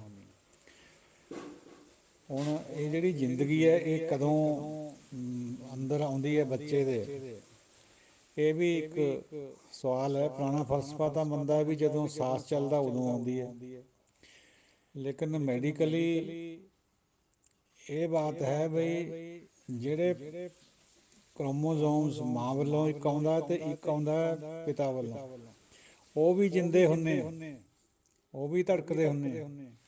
ਉਹਨਾਂ ਦੋਹਾਂ ਦਾ ਮਿਲਾਪ ਫੈਲੋਪੀਅਨ ਟਿਊਬਾਂ ਦੇ ਵਿੱਚ ਹੁੰਦਾ ਹੈ, ਮਾਂ ਦੇ ਗਰਭ ਵਿੱਚ। ਮਿਲਾਪ ਸੰਯੋਗ ਤੋਂ ਬਾਅਦ ਤੀਏ ਚੌਥੇ ਦਿਨ ਉੱਥੋਂ ਹੀ ਜ਼ਿੰਦਗੀ ਸ਼ੁਰੂ ਹੋ ਜਾਂਦੀ ਹੈ, ਕਿਉਂਕਿ ਉਹ ਪਹਿਲਾਂ ਵੀ ਆਲਰੇਡੀ ਜਿਉਂਦੇ ਹੁੰਦੇ ਜਿਹੜੇ ਕ੍ਰੋਮੋਜ਼ੋਮ ਹੈ, ਅਤੇ ਜਦੋਂ ਉਹ ਜ਼ਾਈਗੋਟ ਬਣ ਜਾਂਦਾ, ਦੋਹੇ ਮਿਲ ਜਾਂਦੇ, ਉਦੋਂ ਵੀ ਉਹ ਜ਼ਿੰਦਗੀ ਧੜਕਦੀ ਹੁੰਦੀ ਹੈ, ਅਤੇ ਬਾਅਦ ਵਿੱਚ ਵਧਣ ਫੁੱਲਣ ਲੱਗ ਪੈਂਦਾ, ਉਦੋਂ ਵੀ ਜ਼ਿੰਦਗੀ ਧੜਕਦੀ ਹੈ। ਬੇਸ਼ੱਕ ਸਾਹ ਨਹੀਂ ਲੈਂਦਾ ਉਹ, ਬਾਕੀ ਦੀਆਂ ਕਿਰਿਆਵਾਂ ਸਾਰੀਆਂ ਕਰਦਾ ਬੱਚਾ ਅੰਦਰ, ਲੇਕਿਨ ਸਵਾਸ ਨਹੀਂ ਚੱਲਦਾ। ਸਵਾਸ ਬਾਹਰ ਆ ਕੇ ਚੱਲਦਾ ਜਦੋਂ ਬੱਚਾ ਕਰਾਈ ਕਰਦਾ, ਚੀਕ ਮਾਰਦਾ। ਇਸੇ ਕਰਕੇ ਜਿੰਨਾ ਚਿਰ ਬੱਚਾ ਰੋਂਦਾ ਨਹੀਂ ਬਾਹਰ ਆ ਕੇ, ਸਭ ਨੂੰ ਚਿੰਤਾ ਹੁੰਦੀ ਹੈ, ਡਾਕਟਰਾਂ ਨੂੰ ਵੀ, ਨਰਸਿਸ ਨੂੰ ਵੀ, ਘਰਦਿਆਂ ਨੂੰ ਵੀ, ਬਈ ਅਜੇ ਸ਼ੁਰੂ ਨਹੀਂ ਹੋਇਆ ਇਹਦਾ ਜ਼ਿੰਦਗੀ। ਔਰ ਇਹ ਗੱਲ ਬਹੁਤ ਕੁਦਰਤੀ ਹੈ ਵੀ ਜਿੰਨਾ ਚਿਰ ਚੀਕ ਨਾ ਮਾਰੇ ਬੱਚੇ ਦੇ ਜਿੰਦਾ ਰਹਿਣ ਦੀ ਸੰਭਾਵਨਾ ਬਹੁਤ ਘੱਟ ਹੁੰਦੀ ਹੈ। ਉਹ ਫਿਰ ਪੀਲਾ ਜਿਹਾ ਕਾਲਾ ਜਿਹਾ ਹੋ ਕੇ ਇੱਕਦਮ ਐਕਸਪਾਇਰ ਵੀ ਹੋ ਜਾਂਦਾ। ਇਸੇ ਕਰਕੇ ਬੱਚੇ ਨੂੰ ਪੁੱਠਾ ਵੀ ਕਰਦੇ ਟੰਗਾਂ ਤੋਂ ਪਕੜ ਕੇ, ਪਿੱਠ ਵੀ ਥੱਪੜਾਉਂਦੇ ਹੁੰਦੇ, ਤਾਂ ਕਿ ਦਿਮਾਗ ਵੱਲ ਨੂੰ ਇਹਦੇ ਖੂਨ ਜਾਵੇ ਅਤੇ ਇਹ ਚੱਲ ਪਵੇ, ਰੋ ਪਵੇ। ਜਦੋਂ ਰੋ ਪਿਆ ਸਮਝ ਲਓ ਬਸ ਠੀਕ ਹੋ ਗਿਆ। ਉਸ ਤੋਂ ਬਾਅਦ ਬੱਚੇ ਨੂੰ ਰੱਖ ਦਿੱਤਾ ਜਾਂਦਾ, ਹੇਠਾਂ ਢੱਕ ਦਿੱਤਾ ਜਾਂਦਾ। ਸੋ ਇਹ ਤਾਂ ਹੈ ਗੱਲ ਵੀ ਜ਼ਿੰਦਗੀ ਕਦੋਂ ਸ਼ੁਰੂ ਹੁੰਦੀ ਹੈ। ਪਵਨ ਆਰੰਭ ਸਤਿਗੁਰ ਮਤ ਵੇਲਾ। ਤੋ ਫਲਸਫੇ ਸਾਰੇ ਇਹੀ ਦੱਸਦੇ ਹੈ ਵੀ ਜਦ ਤੋਂ ਅੰਦਰ ਹਵਾ ਆ ਗਈ, ਸਾਹ ਚੱਲ ਪਿਆ, ਉੱਥੋਂ ਜ਼ਿੰਦਗੀ ਸ਼ੁਰੂ ਹੁੰਦੀ ਹੈ। ਇਹ ਆਪ ਜੀ ਦੇ ਗੋਚਰੇ ਜਿਵੇਂ ਮਰਜ਼ੀ ਮੰਨ ਲਓ, ਵੈਸੇ ਗੁਰਮਤਿ ਦਾ ਵਿਚਾਰ ਹੋਰ ਵੀ ਹੈ। ਸਤਿਗੁਰ ਕੈ ਜਨਮੈ ਗਵਨ ਮਿਟਾਇਆ। ਇੱਕ ਜਨਮ ਫਿਰ ਬਾਅਦ ਵਿੱਚ ਹੁੰਦਾ ਹੈ, ਜਿਹੜਾ ਅਸਲੀ ਜਨਮ ਹੈ, ਜਿਹੜਾ ਸਤਿਗੁਰੂ ਦੇ ਨਾਲ ਮਿਲਾਪ ਤੋਂ ਪੈਦਾ ਹੁੰਦਾ, ਸ਼ੁਰੂ ਹੁੰਦਾ। ਚਾਂ ਚਰਾਸੀ ਕਰਦੀ ਹੈ, ਨਹੀਂ ਤਾਂ ਬਣੀ ਰਹਿੰਦੀ ਹੈ। ਇਹ ਜਨਮ ਲਗਾਤਾਰ ਚੱਲਿਆ ਆ ਰਿਹਾ ਸਦੀਆਂ ਤੋਂ, ਯੁੱਗਾਂ ਤੋਂ, ਜਨਮ ਜਨਮ। ਇਹਨੇ ਖਤਮ ਹੋਣਾ ਸਤਿਗੁਰੂ ਦੇ ਮਿਲਾਪ ਨਾਲ। ਉਹ ਜਿਹੜਾ ਗੁਰੂ ਦੇ ਨਾਲ ਸਾਡੀ ਭੇਂਟ ਹੈ, ਅਸਲ ਵਿੱਚ ਉੱਥੋਂ ਸ਼ੁਰੂ ਹੁੰਦੀ ਹੈ ਜ਼ਿੰਦਗੀ। ਇਹ ਕਨਸੈਪਟ ਹੈ ਫਲਸਫੇ ਦੇ। ਸ਼ਬਦ ਗੁਰੂ ਸੁਰਤ ਧੁਨ ਚੇਲਾ। ਗੁਰੂ ਪਾਤਸ਼ਾਹ ਫਰਮਾਉਂਦੇ ਹੈ ਵੀ ਸਾਡਾ ਗੁਰੂ ਸ਼ਬਦ ਹੈ। ਉਹ ਸ਼ਬਦ ਦੇ ਵਿੱਚ ਅਸੀਂ ਆਪਣੀ ਸੁਰਤ ਨੂੰ ਜੋੜਦੇ ਹਾਂ। ਉਹੀ ਜਿਹੜੀ ਸੁਰਤ ਹੈ ਉਹ ਧੁਨ ਚੇਲਾ ਹੈ। ਤੋ ਸਿੱਖ ਦਾ ਵੀ ਜਿਹੜੀ ਸੁਰਤ ਹੈ, ਉੱਚਾ ਮਨ ਹੋਇਆ ਵਾ ਹੁੰਦਾ ਸੁਰਤ ਵਿੱਚ, ਉਹੀ ਚੇਲਾ ਹੁੰਦੀ ਹੈ। ਲਿਬਾਸ ਨੂੰ ਨਹੀਂ ਚੇਲਾ ਕਿਹਾ ਗਿਆ। ਲਿਬਾਸ ਦਾ ਆਪਣੀ ਇੱਕ ਮਹਾਨਤਾ ਹੈ, ਪਰ ਅਸਲ ਵਿੱਚ ਗੁਰੂ ਸ਼ਬਦ ਹੈ ਤੇ ਜਿਹੜੀ ਚੇਲਾ ਉਹ ਸੁਰਤ ਹੈ। ਇਹ ਜਿਹੜੀ ਧੁਨ ਦੀ ਬਾਤ ਹੈ ਸਾਧ ਸੰਗਤ ਜੀ, ਉਹ ਧੁਨ ਦਾ ਮਤਲਬ ਹੈ ਬਹੁਤ ਗਹਿਰਾ ਧਿਆਨ। ਇਹ ਜਿਹੜੀ ਇੱਕ ਧੁਨ ਵੈਸੇ ਆਪਾਂ ਨੂੰ ਗੁਰਬਾਣੀ ਵੀ ਚੱਲਦੀ ਹੈ ਵੀ ਨਾਦ ਚੱਲਦਾ ਹੈ, ਧੁਨ ਚੱਲਦੀ ਹੈ, ਉਹਦੀ ਆਪਣੀ ਇੱਕ ਵਿਸ਼ੇਸ਼ਤਾ ਹੈ। ਲੇਕਿਨ ਇਹ ਧੁਨ ਦਾ ਜਿਹੜਾ ਮਤਲਬ ਹੈ, ਇਹਦੇ ਕਈ ਅਰਥ ਹੈ ਇਹਦੇ। ਇਹ ਇੱਕ ਬਹੁਤ ਕਿਸੇ ਦੀ ਲਿਵ ਲੱਗ ਜਾਏ ਉਹਨੂੰ ਵੀ ਕਹਿੰਦੇ ਵੀ ਬਹੁਤ ਧੁਨ ਲੱਗ ਗਈ ਇਹਦੀ। ਤੋ ਸੁਰਤ ਦੇ ਵਿੱਚ ਜਦੋਂ ਸ਼ਬਦ ਵਸ ਜਾਂਦਾ ਹੈ, ਉਹਦੇ ਵਿੱਚ ਧੁਨ ਬਣ ਜਾਂਦੀ ਹੈ, ਬੰਦੇ ਦੀ ਲੱਗ ਜਾਂਦੀ ਹੈ, ਉਹ ਚੇਲਾ ਹੈ। ਅਕਥ ਕਥਾ ਲੈ ਰਹੋ ਨਿਰਾਲਾ, ਰਹੋ ਨਿਰਾਲਾ। ਗੁਰੂ ਪਾਤਸ਼ਾਹ ਫਰਮਾਉਂਦੇ ਹੈ ਵੀ ਮੈਂ ਜਿਹੜੀ ਇਹ ਅਕਥ ਕਥਾ ਹੈ ਪਰਮਾਤਮਾ ਦੀ, ਇਹਨੂੰ ਲੈ ਕੇ ਹੀ ਨਿਰਾਲਾ ਰਹਿ ਰਿਹਾ। ਨਾਨਕ ਜੁਗ ਜੁਗ ਗੁਰ ਗੋਪਾਲਾ। ਪਾਤਸ਼ਾਹ ਫਰਮਾਉਂਦੇ ਹੈ ਵੀ ਗੁਰੂ ਤੇ ਗੋਪਾਲ ਜੁਗਾਂ ਜੁਗਾਂ ਤੋਂ ਰਹਿ ਰਿਹਾ ਹੈ ਔਰ ਰਹੇਗਾ, ਅਮਰ ਹੈ। ਏਕ ਸ਼ਬਦ ਜਿਤ ਕਥਾ ਵਿਚਾਰੀ। ਇੱਕ ਸ਼ਬਦ ਹੈ ਜਿਹਦੀ ਕਥਾ ਦੀ ਵਿਚਾਰ ਕਰ ਰਿਹਾ। ਗੁਰਮੁਖ ਹਉਮੈ ਅਗਨ ਨਿਵਾਰੀ। ਗੁਰਮੁਖ ਦੇ ਨਾਲ ਜੁੜ ਕੇ ਇਹ ਜਿਹੜੀ ਹਉਮੈ ਦੀ ਅਗਨ ਹੈ, ਇਹਦਾ ਨਿਵਾਰਨ ਕਰਿਆ ਜਾਂਦਾ ਹੈ, ਕਿਸੇ ਕਿਰਿਆ ਵਿਸ਼ੇਸ਼ ਨਾਲ ਨਹੀਂ। ਵਾਹਿਗੁਰੂ। ਕੇਵਲ ਇੱਕ ਸ਼ਬਦ ਦੀ ਕਥਾ, ਇਹ ਵਿਚਾਰ ਅਸੀਂ ਆਪਣੇ ਅੰਦਰ ਰੱਖਦੇ ਹਾਂ। ਪਾਤਸ਼ਾਹ ਫਰਮਾਉਂਦੇ ਮੈਣ ਕੇ ਦੰਤ ਕਿਉਂ ਖਾਈਏ ਸਾਰ, ਸਾਰ ਮੈਨੇ ਲੋਹਾ। ਮੈਣ ਮੋਮ, ਮੋਮ ਦੇ ਦੰਦਾਂ ਨਾਲ ਲੋਹਾ ਕਿਵੇਂ ਖਾਈਏ ਚਬਾਈਏ। ਬਿਨ ਦੰਤਾਂ ਕਿਉਂ ਖਾਈਏ ਸਾਰ, ਪਹਿਲਾਂ ਵੀ ਵਚਨ ਆ ਲਿਆ ਇਸ ਸਿੱਧ ਗੋਸ਼ਟ ਵਿੱਚ। ਇਹ ਸਵਾਲ ਹੈ ਸਿੱਧਾਂ ਦਾ, ਤੇ ਸ੍ਰੀ ਗੁਰੂ ਜੀ ਦਾ ਉੱਤਰ ਇਹ ਹੈ, ਉਹ ਅੱਗੇ ਚੱਲ ਕੇ ਆ ਰਿਹਾ ਅਗਲੇ ਪਦੇ 'ਚ। ਸ਼ਬਦ ਕਮਾਈਏ ਖਾਈਏ ਸਾਰ। ਪਹਿਲਾਂ ਆਇਆ ਸੀ ਤ੍ਰੈਗੁਣ ਮੇਟੇ ਖਾਈਏ ਸਾਰ। ਜੇ ਸ਼ਬਦ ਦੀ ਕਮਾਈ ਕਰਾਂਗੇ, ਸ਼ਬਦ ਨੂੰ ਅੰਦਰ ਵਸਾਵਾਂਗੇ, ਇਹ ਲੋਹੇ ਨੇ ਚੱਬਿਆ ਜਾਣਾ। ਫਿਰ ਇਹ ਤਿੰਨਾਂ ਗੁਣਾਂ ਨੇ ਤਾਂ ਮੇਟ ਹੋਣਾ ਜੇ ਸ਼ਬਦ ਦੀ ਕਮਾਈ ਕਰਾਂਗੇ। ਵਾਰ ਵਾਰ ਜਪ ਕਰਕੇ ਆਪਣੇ ਆਪ ਨੂੰ ਉਹਦੇ ਅਰਪਣ ਕਰ ਦਾਂਗੇ ਗੁਰੂ ਦੇ, ਤੇ ਗੁਰੂ ਸਾਡੇ ਉੱਤੇ ਕਿਰਪਾ ਕਰ ਦੂਗਾ। ਇਹ ਜਿਹੜਾ ਮੈਣ ਕੇ ਦੰਤ ਹੈ, ਮੋਮ ਦੇ ਦੰਦ ਹੈ, ਇਹਨਾਂ ਨੂੰ ਫਲਸਫੇ ਦੇ ਵਿੱਚ ਇੱਕ ਵੈਰਾਗ ਤੇ ਇੱਕ ਗਿਆਨ, ਇਹ ਦੋ ਚੀਜ਼ਾਂ ਮੰਨਿਆ ਜਾਂਦਾ ਹੈ। ਸਿੱਧ ਪ੍ਰਸ਼ਨ ਕਰਦੇ ਆ ਵੀ ਵੈਰਾਗ ਔਰ ਗਿਆਨ ਦੇ ਨਾਲ ਇਹ ਲੋਹਾ ਕਿੱਕਣ ਚਬਾਇਆ ਜਾਵੇ, ਭਵਜਲ ਤੋਂ ਕਿਵੇਂ ਲੰਘਿਆ ਜਾਵੇ, ਇਹ ਤ੍ਰੈ ਗੁਣਾਂ ਨੂੰ ਕਿਵੇਂ ਮੇਟਿਆ ਜਾਵੇ। ਤਾਂ ਗੁਰੂ ਸਾਹਿਬ ਦਾ ਉੱਤਰ ਹੈ ਸ਼ਬਦ ਕਮਾਈਏ ਖਾਈਏ ਸਾਰ, ਜਿਹਦੇ ਨਾਲ ਤਿੰਨ ਗੁਣ ਮਿਟ ਜਾਣਗੇ। ਜਿਤ ਗਰਭ ਜਾਏ ਸੋ ਕਵਣ ਆਹਾਰ। ਸਿੱਧ ਪੁੱਛਦੇ ਹੈ ਬਈ ਪਾਤਸ਼ਾਹ ਜੀ, ਉਹ ਜਿਸ ਗੱਲ ਨਾਲ ਗਰਭ ਜਾਂਦਾ ਹੈ, ਹਉਮੈ ਜਾਂਦੀ ਹੈ, ਉਹ ਕਿਹੜਾ ਖਾਣਾ ਹੈ, ਆਹਾਰ ਕਿਆ ਹੈ, ਉਹ ਕਿਵੇਂ ਜਾਊਗਾ, ਇਹ ਕਿਹੜਾ ਭੋਜਨ ਖਾਈਏ। ਦੇਖੋ ਸਿੱਧਾਂ ਦੀ ਉਹੀ ਕਲਪਨਾ ਜਿਵੇਂ ਅੱਜ ਕੱਲ੍ਹ ਵੀ ਸੰਸਾਰ ਦੀ ਹੈ ਵੀ ਆਹ ਨਹੀਂ ਖਾਣਾ, ਆਹ ਖਾਣਾ ਹੈ। ਬਹੁਤ ਜ਼ੋਰ ਦਿੱਤਾ ਜਾਂਦਾ ਹੈ ਇਹਦੇ ਉੱਤੇ, ਕਿਹੜਾ ਪਹਿਨਣਾ ਹੈ, ਕਿਆ ਨਹੀਂ ਪਹਿਨਣਾ। ਹਿਵੈ ਕਾ ਘਰ ਮੰਦਰ ਅਗਨ ਪਿਰਾਹਨ। ਜੇ ਬਰਫ਼ ਦਾ ਘਰ ਹੈ ਜਿਹੜਾ ਅੰਦਰ ਮਨ, ਉਹਦੇ ਆਲੇ ਦੁਆਲੇ ਚੋਲਾ ਪਾਇਆ ਵਾ ਹੋਵੇ ਅਗਨੀ ਦਾ, ਤਾਂ ਅਗਨੀ ਨੇ ਮੰਦਰ ਨੂੰ, ਘਰ ਨੂੰ ਪਿੰਗਲਾ ਦੇਣਾ। ਕਬਨ ਗੁਫਾ ਜਿੱਤ ਰਹਿ ਅਵਾਹਨ। ਕਿਹੜੀ ਗੁਫਾ ਦੇ ਵਿੱਚ ਮਨ ਨਿਸ਼ਚਲ ਹੋ ਕੇ ਬਹਿੰਦਾ, ਉਹ ਸਮਝਾ ਸਾਨੂੰ। ਇਤ ਉਤ ਕਿਸ ਕੋ ਜਾਣੈ ਜਾਣ ਸਮਾਵੈ। ਇੱਥੇ ਉੱਤੇ ਕਿਹਨੂੰ ਜਾਣ ਕੇ ਉਹਦੇ ਵਿੱਚ ਸਮਾਈਏ। ਕਵਨ ਧਿਆਨ ਮਨ ਮਨੇ ਸਮਾਵੈ। ਬਾਲਕੇ ਜੀਓ, ਗੁਰੂ ਨਾਨਕ ਪਾਤਸ਼ਾਹ ਜੀਓ, ਕਿਹੜਾ ਧਿਆਨ ਹੈ ਜਿਹਦੇ ਲਾਉਣ ਦੇ ਨਾਲ ਮਨ ਵਿੱਚ ਸਮਾ ਜਾਂਦਾ। ਤੁਸੀਂ ਇਹ ਬਾਤ ਕਹਿੰਦੇ ਵੀ ਮਨ ਨਾਲ ਹੀ ਮਨ ਮਾਰੀਦਾ। ਹੁਣ ਸ੍ਰੀ ਗੁਰੂ ਜੀ ਦਾ ਉੱਤਰ ਹੈ, ਹਉ ਹਉ ਮੈਂ ਵਿੱਚੋਂ ਖੋਵੈ। ਦੇਖੋ ਕਿੰਨੀ ਹਉਮੈ ਦੀ ਵਿਚਾਰ ਬਾਰ ਬਾਰ ਆ ਰਹੀ। ਸਾਡਾ ਜਿਹੜਾ ਤਬਕਾ ਵਿਦਵਾਨਾਂ ਵਾਲਾ ਹੈ ਉਹ ਅਕਸਰ ਇਸ ਨੂੰ ਛੱਡ ਕੇ ਵਿਚਾਰ ਕਰਦੇ, ਕਿਉਂਕਿ ਅੰਦਰ ਤੋਂ ਇਹ ਗੱਲ ਦਾ ਜਿੰਨਾ ਚਿਰ ਸਾਨੂੰ ਪਤਾ ਨਾ ਲੱਗੇ ਵੀ ਆਈ ਐਮ ਇਨ ਈਗੋ, ਉਨਾ ਚਿਰ ਇਹਦੀ ਵਿਚਾਰ ਕਰੀ ਵੀ ਨਹੀਂ ਜਾ ਸਕਦੀ। ਹੋਰ ਗੱਲਾਂ ਕਰੇਗਾ ਬੰਦਾ, ਪਰ ਸਭ ਤੋਂ ਜਿਹੜੀ ਅਟਮੋਸਟ ਗੱਲ ਹੈ ਉਹ ਹਉਮੈ ਦੀ ਵਿਚਾਰ, ਜਿੱਥੋਂ ਬਾਕੀ ਸਾਰਾ ਕੁਝ ਚੱਲਣਾ। ਦੂਜਾ ਮੇਟਿਆ ਇੱਕੋ ਹੋਵੇ, ਫਿਰ ਇੱਕੇ ਦੀ ਗੱਲ ਆ ਰਹੀ ਹੈ। ਜਗ ਕਰੜਾ ਮਨਮੁਖ ਗਵਾਰ। ਮਨਮੁਖ ਗਵਾਰ ਹੈ, ਜਗ ਕਰੜਾ, ਜਿਹੜਾ ਜਗਤ ਹੈ ਇਹ ਸਭ ਮਨਮੁਖ ਗਵਾਰਾਂ ਵਰਗਾ ਹੈ। ਸ਼ਬਦ ਕਮਾਈਏ ਖਾਈਏ ਸਾਰ। ਅੰਤਰ ਬਾਹਰ ਇੱਕੋ ਜਾਣੇ। ਅੰਦਰ ਬਾਹਰ ਇੱਕ ਨੂੰ ਪਛਾਣਿਆ, ਇੱਕ ਨੂੰ ਜਾਣੇ।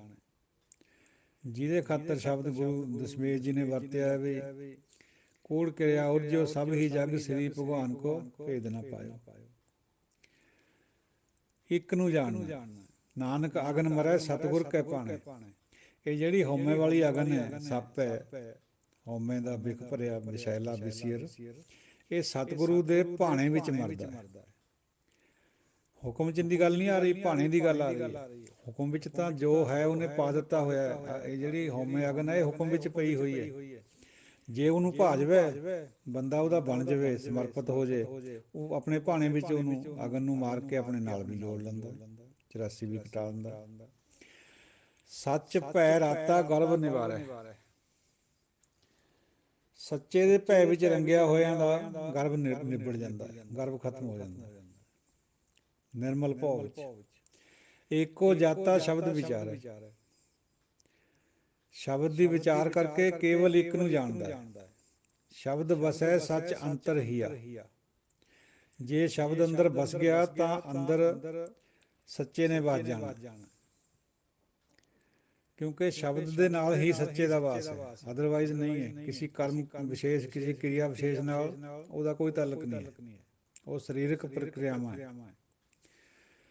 ਤੋ ਵਸਣ ਤੋਂ ਭਾਵ ਵਸਣਾ ਵੀ ਗੁਰੂ ਭੇਂਟ ਤੋਂ ਬਾਅਦ 'ਚ ਹੁੰਦਾ ਹੈ। ਕੰਠ ਕਰਨਾ ਤ੍ਰੈ ਗੁਣਾ ਵਿੱਚ ਹੈ, ਅੱਛੀ ਚੀਜ਼ ਹੈ। ਇੱਕ ਉੱਧਰ ਨੂੰ ਚੱਲਣ ਦਾ ਉੱਦਮ ਮਾਤਰ ਹੈ, ਪਰ ਵਸਣਾ ਤਾਂ ਬਹੁਤ ਬਾਅਦ ਵਿੱਚ ਹੁੰਦਾ ਹੈ, ਗੁਰੂ ਭੇਂਟ ਤੋਂ ਬਾਅਦ, ਜਦੋਂ ਸ਼ਬਦ ਅੰਦਰ ਵਸ ਜਾਵੇ। ਔਰ ਦੱਦੇ ਨੂੰ ਔਂਕੜ ਵੀ ਲੱਗੀ ਹੋਈ ਹੈ। ਸਾਧ ਸੰਗਤ ਜੀ ਧਿਆਨ ਨਾਲ ਦੇਖਿਓ, ਸ਼ਬਦ ਵਸੈ। ਸ਼ਬਦ ਨਾਮ ਖਾਤਰ ਵੀ ਆਉਂਦਾ ਹੈ ਗੁਰਬਾਣੀ 'ਚ ਬਹੁਤ ਜਗ੍ਹਾ। ਉਹ ਨਾਮ ਅੰਦਰ ਕਦੋਂ ਵਸਦਾ, ਕਦੋਂ ਅੰਦਰ ਤੋਂ ਫੁੱਟ ਕੇ ਨਿਕਲਦਾ ਚਸ਼ਮੇ ਦੀ ਤਰ੍ਹਾਂ, ਜਦੋਂ ਸੱਚ ਅੰਦਰ ਆ ਜਾਂਦਾ, ਸ਼ਬਦ ਦੇ ਰਾਹੀਂ ਨਾਮ ਪ੍ਰਗਟ ਹੋ ਜਾਂਦਾ। ਤਨ ਮਨ ਸੀਤਲ ਰੰਗ ਰੰਗੀਆ, ਫਿਰ ਮਨ ਤਨ ਠੰਡਾ ਹੋ ਜਾਂਦਾ, ਰੰਗ 'ਚ ਰੰਗਿਆ ਜਾਂਦਾ। ਕਾਮ ਕ੍ਰੋਧ ਬਿਖ ਅਗਨ ਨਿਵਾਰੇ। ਕਾਮ ਕ੍ਰੋਧ ਦੀ ਜਿਹੜੀ ਵਿਸ਼ ਹੈ, ਵਿਖਿਆ, ਇਹ ਅਗਨੀ ਹੈ। ਇਹ ਨਿਵਾਰ ਕਦੋਂ ਹੁੰਦੀ ਹੈ, ਜਦੋਂ ਸੱਚ ਅੰਦਰ ਵਸ ਜਾਂਦਾ, ਸ਼ਬਦ ਅੰਦਰ ਵਸ ਜਾਂਦਾ, ਨਾਮ ਚੱਲ ਪੈਂਦਾ ਦੂਜੇ ਸ਼ਬਦ। ਨਾਨਕ ਨਦਰੀ ਨਦਰ ਪਿਆਰੇ। ਸ੍ਰੀ ਗੁਰੂ ਜੀ ਉਹ ਉਪਦੇਸ਼ ਕਰ ਰਹੇ ਹੈ, ਉਹਦੀ ਨਦਰ ਦੇ ਨਾਲ ਹੁੰਦਾ ਹੈ ਸਭ ਕੁਛ।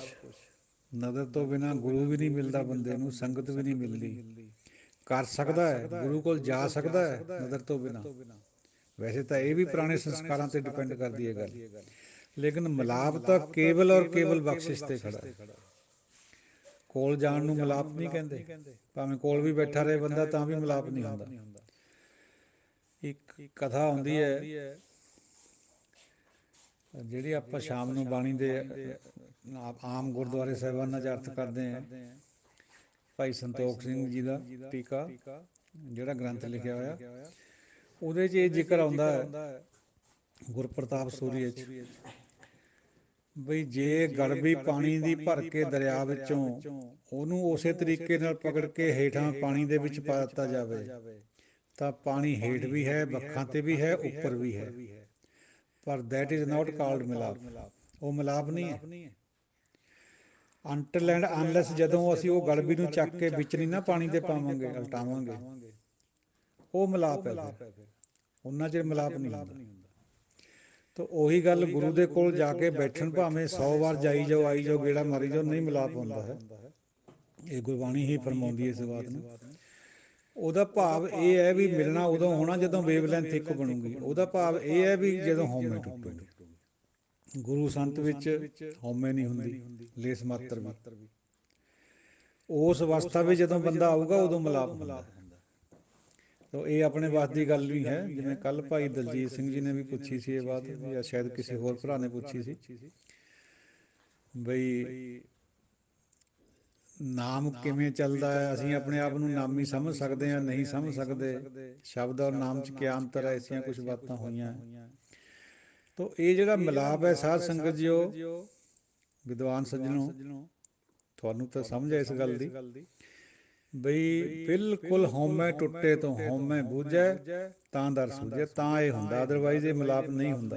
ਗਲਤਫਹਿਮੀ ਹੋ ਸਕਦੀ ਹੈ, ਔਰ ਹੈ, ਹਰ ਵਿਅਕਤੀ ਨੂੰ ਹੋ ਸਕਦੀ ਹੈ। ਬਲਕਿ ਥੋੜ੍ਹਾ ਜਿਹਾ ਚੱਲ ਕੇ ਇਸ ਰਸਤੇ 'ਤੇ ਫਰੀਦਾ ਜਾਂ ਕੁਆਰੀ ਤਾਂ ਚਾਓ, ਵਿਵਾਹੀ ਤਾਂ ਮਾਮਲੇ।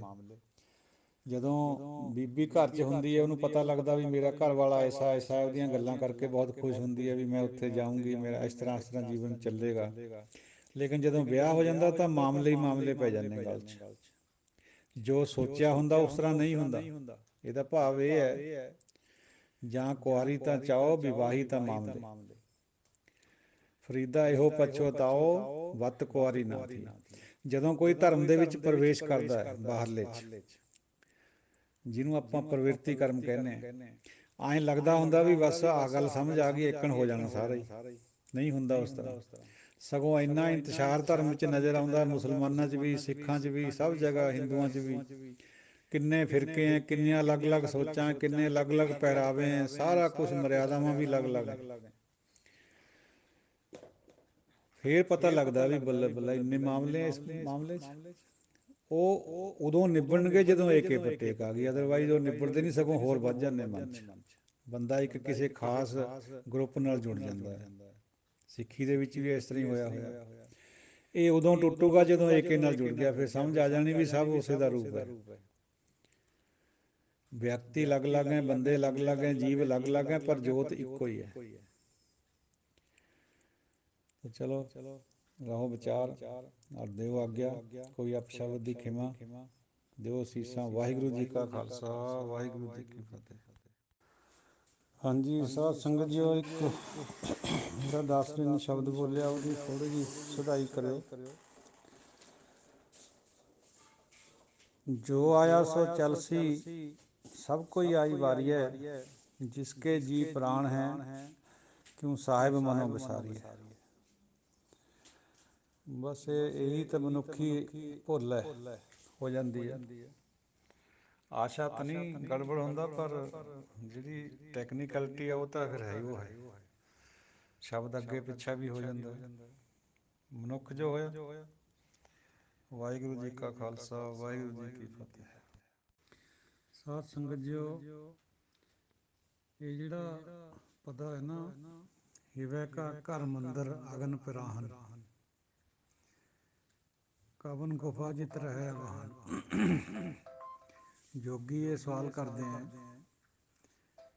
ਬਈ ਜਿਹੜਾ ਸਾਡਾ ਹਿਰਦਾ ਹੈ ਉਹ ਤਾਂ ਠੰਡਾ ਹੈ ਬਰਫ ਵਾਂਗ, ਅਤੇ ਜਿਹੜਾ ਮਨ ਹੈ ਜਿਹਦਾ ਚੋਲਾ ਪਾਇਆ ਹੋਇਆ ਇਹਨੇ, ਉਹ ਹੈਗਾ ਅਗਨੀ ਦਾ, ਹਉਮੈ ਦਾ, ਵਿਕਾਰਾਂ ਦਾ।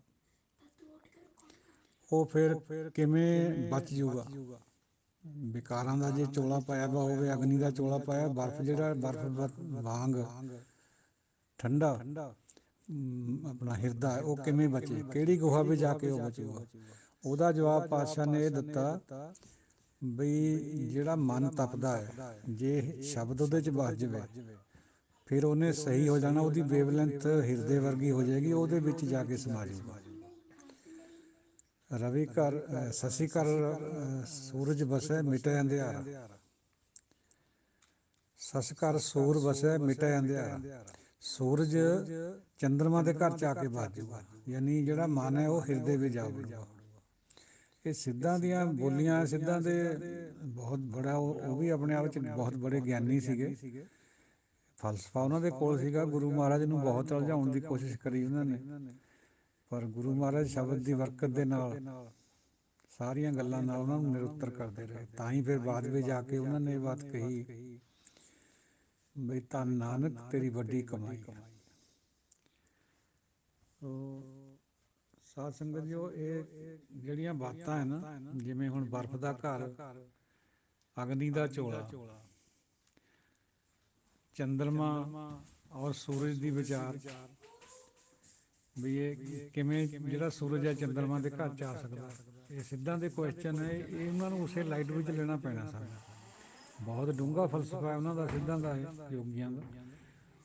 ਉਸ ਲਹਿਜੇ ਵਿੱਚ ਹੀ ਲੈ ਕੇ, ਉਸੇ ਲਹਿਜੇ ਨੂੰ ਲੈ ਕੇ ਗੁਰੂ ਪਾਤਸ਼ਾਹ ਨੇ ਉੱਤਰ ਦਿੱਤੇ ਹੋਏ ਆ।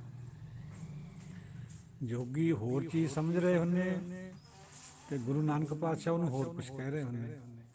ਜੋਗੀ ਸਵਾਸ ਕਹਿ ਰਹੇ ਹੈ, ਪਾਤਸ਼ਾਹ ਉਹਨੂੰ ਹਵਾ ਕਹਿ ਰਹੇ ਹੈ, ਪਵਨ ਕਹਿ ਰਹੇ ਹੈ। ਅਤੇ ਜੋਗੀਆਂ ਦਾ ਮਤਲਬ ਸੀਗਾ ਵੀ ਅਸੀਂ ਤੀਰਥਾਂ ਪਰ ਨਹਾਉਂਦੇ, ਪਵਿੱਤਰ ਹੁੰਦੇ। ਗੁਰੂ ਪਾਤਸ਼ਾਹ ਕਹਿੰਦੇ ਨਹੀਂ ਭਾਈ, ਏਕਣ ਪਵਿੱਤਰਤਾ ਆਉਂਦੀ ਉਹ ਨਹੀਂ ਬਿਨਾਂ ਸ਼ਬਦ ਤੋਂ, ਨਾਮ ਤੋਂ। ਅਤੇ ਉਹ ਕਹਿੰਦੇ ਅਸੀਂ ਕੰਦ ਮੂਲ ਖਾਂਦੇ ਹਾਂ, ਜੜੀਆਂ ਬੂਟੀਆਂ, ਅਸੀਂ ਉਹਦੇ ਨਾਲ ਨਿਰਮਲ ਹੁੰਦੇ ਹਾਂ। ਗੁਰੂ ਪਾਤਸ਼ਾਹ ਫਰਮਾਉਂਦੇ ਵੀ ਖਾਣ ਪੀਣ ਦਾ ਕੋਈ ਤਲਕ ਹੀ ਨਹੀਂ ਹੈ ਇਸ ਗੱਲ ਨਾਲ, ਬਹੁਤ ਮਾਮੂਲੀ ਤਲਕ ਹੈ, ਉਹ ਵੀ ਸਰੀਰ ਨਾਲ, ਮਨ ਨਾਲ ਨਹੀਂ। ਇੱਕ ਜਗ੍ਹਾ ਭਗਤ ਕਬੀਰ ਜੀ ਦਾ ਫਰਮਾਨ ਹੈ, ਤਜ ਭਰਮ ਕਰਮ ਵਿਧੀ ਨਿਖੇਧ ਰਾਮ ਨਾਮ ਲੇਹੀ। ਗੁਰ ਪ੍ਰਸਾਦ ਜਨ ਕਬੀਰ ਰਾਮ ਕਰ ਸਨੇਹੀ। ਇਹ ਜਿਹੜੇ ਭਰਮ ਕਰਮ ਹੈ ਮਨ ਵਿੱਚ, ਵਿਧੀਆਂ ਨਿਖੇਧਾਂ ਦੇ, ਵਿਧੀਆਂ ਨਿਸ਼ੇਧਾਂ ਦੇ, ਆਹ ਖਾਣਾ, ਆਹ ਨਹੀਂ ਖਾਣਾ, ਆਹ ਪਹਿਨਣਾ, ਆਹ ਨਹੀਂ ਪਹਿਨਣਾ, ਆਹ ਚੰਗਾ, ਆਹ ਮਾੜਾ ਹੈ, ਇਹ ਸਾਰੇ ਤ੍ਰੈ ਗੁਣਾਂ ਵਿੱਚ ਹੈ। ਇਹਨਾਂ ਨੂੰ ਛੱਡੋ ਭਾਈ, ਰਾਮ ਦਾ ਨਾਂ ਲਓ। ਇਹ ਫਰਮਾਨ ਹੈ ਗੁਰਬਾਣੀ ਦਾ, ਗੁਰੂ ਨਾਨਕ ਸਾਹਿਬ ਦਾ ਵੀ ਇਹੀ ਹੈ। ਤਾਂ ਜੇ ਅਸੀਂ ਸੋਚੀਏ ਵੀ ਕੋਈ ਖਾਸ ਪਹਿਰਾਵੇ ਨਾਲ ਅਸੀਂ ਪਵਿੱਤਰ ਹੋ ਜਾਂਗੇ, ਕਿਸੇ ਖਾਸ ਖਾਣੇ ਨਾਲ ਹੋ ਜਾਂਗੇ, ਉਹ ਗੱਲ ਨੂੰ ਗੁਰਮਤਿ ਨੇ ਬਿਲਕੁਲ ਨਹੀਂ ਮੰਨਿਆ। ਬੇਸ਼ੱਕ ਕਿਸੇ ਹੱਦ ਤੱਕ ਸਰੀਰ ਦੇ ਨਾਲ ਤਾਲੁਕ ਹੋਣ ਕਰਕੇ ਜਿਹੜਾ ਰਾਕਸੀ ਖਾਣਾ, ਤਾਮਸੀ ਖਾਣਾ, ਉਹ ਤੋਂ ਵਰਜਿਆ, ਜਿਹਦੇ ਨਾਲ ਮਨ 'ਚ ਵੀ ਵਿਕਾਰ ਚੱਲਣ, ਸਰੀਰ ਵੀ ਪੀੜਿਤ ਹੋਵੇ। ਪਰ ਉਹਦਾ ਗੁਰਬਾਣੀ ਨਾਲ ਜਾਂ ਗੁਰਮਤਿ ਨਾਲ, ਪਰਮਾਤਮਾ ਦੇ ਨਾਲ ਕੋਈ ਤਾਲੁਕ ਨਹੀਂ ਹੈ। ਇਹ ਗੱਲ ਜੁਦੀ ਹੈ ਵੀ ਜਦੋਂ ਪਰਮਾਤਮਾ ਦੇ ਨਾਲ ਤਾਲੁਕ ਬਣ ਜਾਏਗਾ ਬੰਦੇ ਦਾ, ਉਹ ਸਹਿਜ ਵਿੱਚ ਆ ਜਾਏਗਾ। ਉਹਦਾ ਖਾਣਾ ਪੀਣਾ ਸਾਰਾ ਕੁਛ ਸਹਿਜ ਵਿੱਚ ਆ ਜਾਊਗਾ, ਸਾਦਗੀ ਵਿੱਚ ਆ ਜਾਊਗਾ, ਸਿੰਪਲੀਸਿਟੀ 'ਚ ਆ ਜਾਊਗਾ। ਲੇਕਿਨ ਉਂਝ ਨਹੀਂ ਹੈ ਵੀ ਕੋਈ ਪਹਿਰਾਵਾ ਪਾਉਣ ਨਾਲ ਪਰਮਾਤਮਾ ਨੂੰ ਕੋਈ ਪ੍ਰਾਪਤ ਹੋ ਜਾਊਗਾ। ਇਸ ਤਰ੍ਹਾਂ ਦੀ ਵਿਚਾਰ ਗੁਰਮਤਿ ਨੇ ਨਹੀਂ ਦਿੱਤੀ ਹੈ। ਕੋਈ ਮਿੱਠਾ ਖਾਓ, ਕੋਈ ਕੌੜਾ ਖਾਓ, ਲੇਕਿਨ ਸਹਿਜ ਵਿੱਚ ਖਾਓ। ਕਿਉਂਕਿ ਰਸ ਹੈ ਜਿਹੜਾ, ਰਸ ਬਣਾ ਕੇ ਖਾਣਾ, ਜੇ ਮੀਟ ਨੂੰ ਰਸ ਬਣਾ ਕੇ ਖਾਂਦਾ ਕੋਈ ਬੁਰੀ ਗੱਲ ਹੈ, ਜੇ ਮਿੱਠੇ ਨੂੰ ਵੀ ਰਸ ਬਣਾ ਕੇ ਖਾਂਦਾ ਤਾਂ ਬੁਰੀ ਬਾਤ ਹੈ। ਰਸ ਨਹੀਂ ਬਣਾਉਣਾ, ਸਹਿਜ ਵਿੱਚ ਆਪਣਾ ਜ਼ਿੰਦਗੀ ਜਿਉਣ ਖਾਤਰ ਖਾਣਾ ਪੀਣਾ ਕਰਨਾ, ਪਹਿਨਣਾ। ਵਾਹਿਗੁਰੂ ਜੀ ਕਾ ਖਾਲਸਾ, ਵਾਹਿਗੁਰੂ ਜੀ ਕੀ ਫਤਿਹ।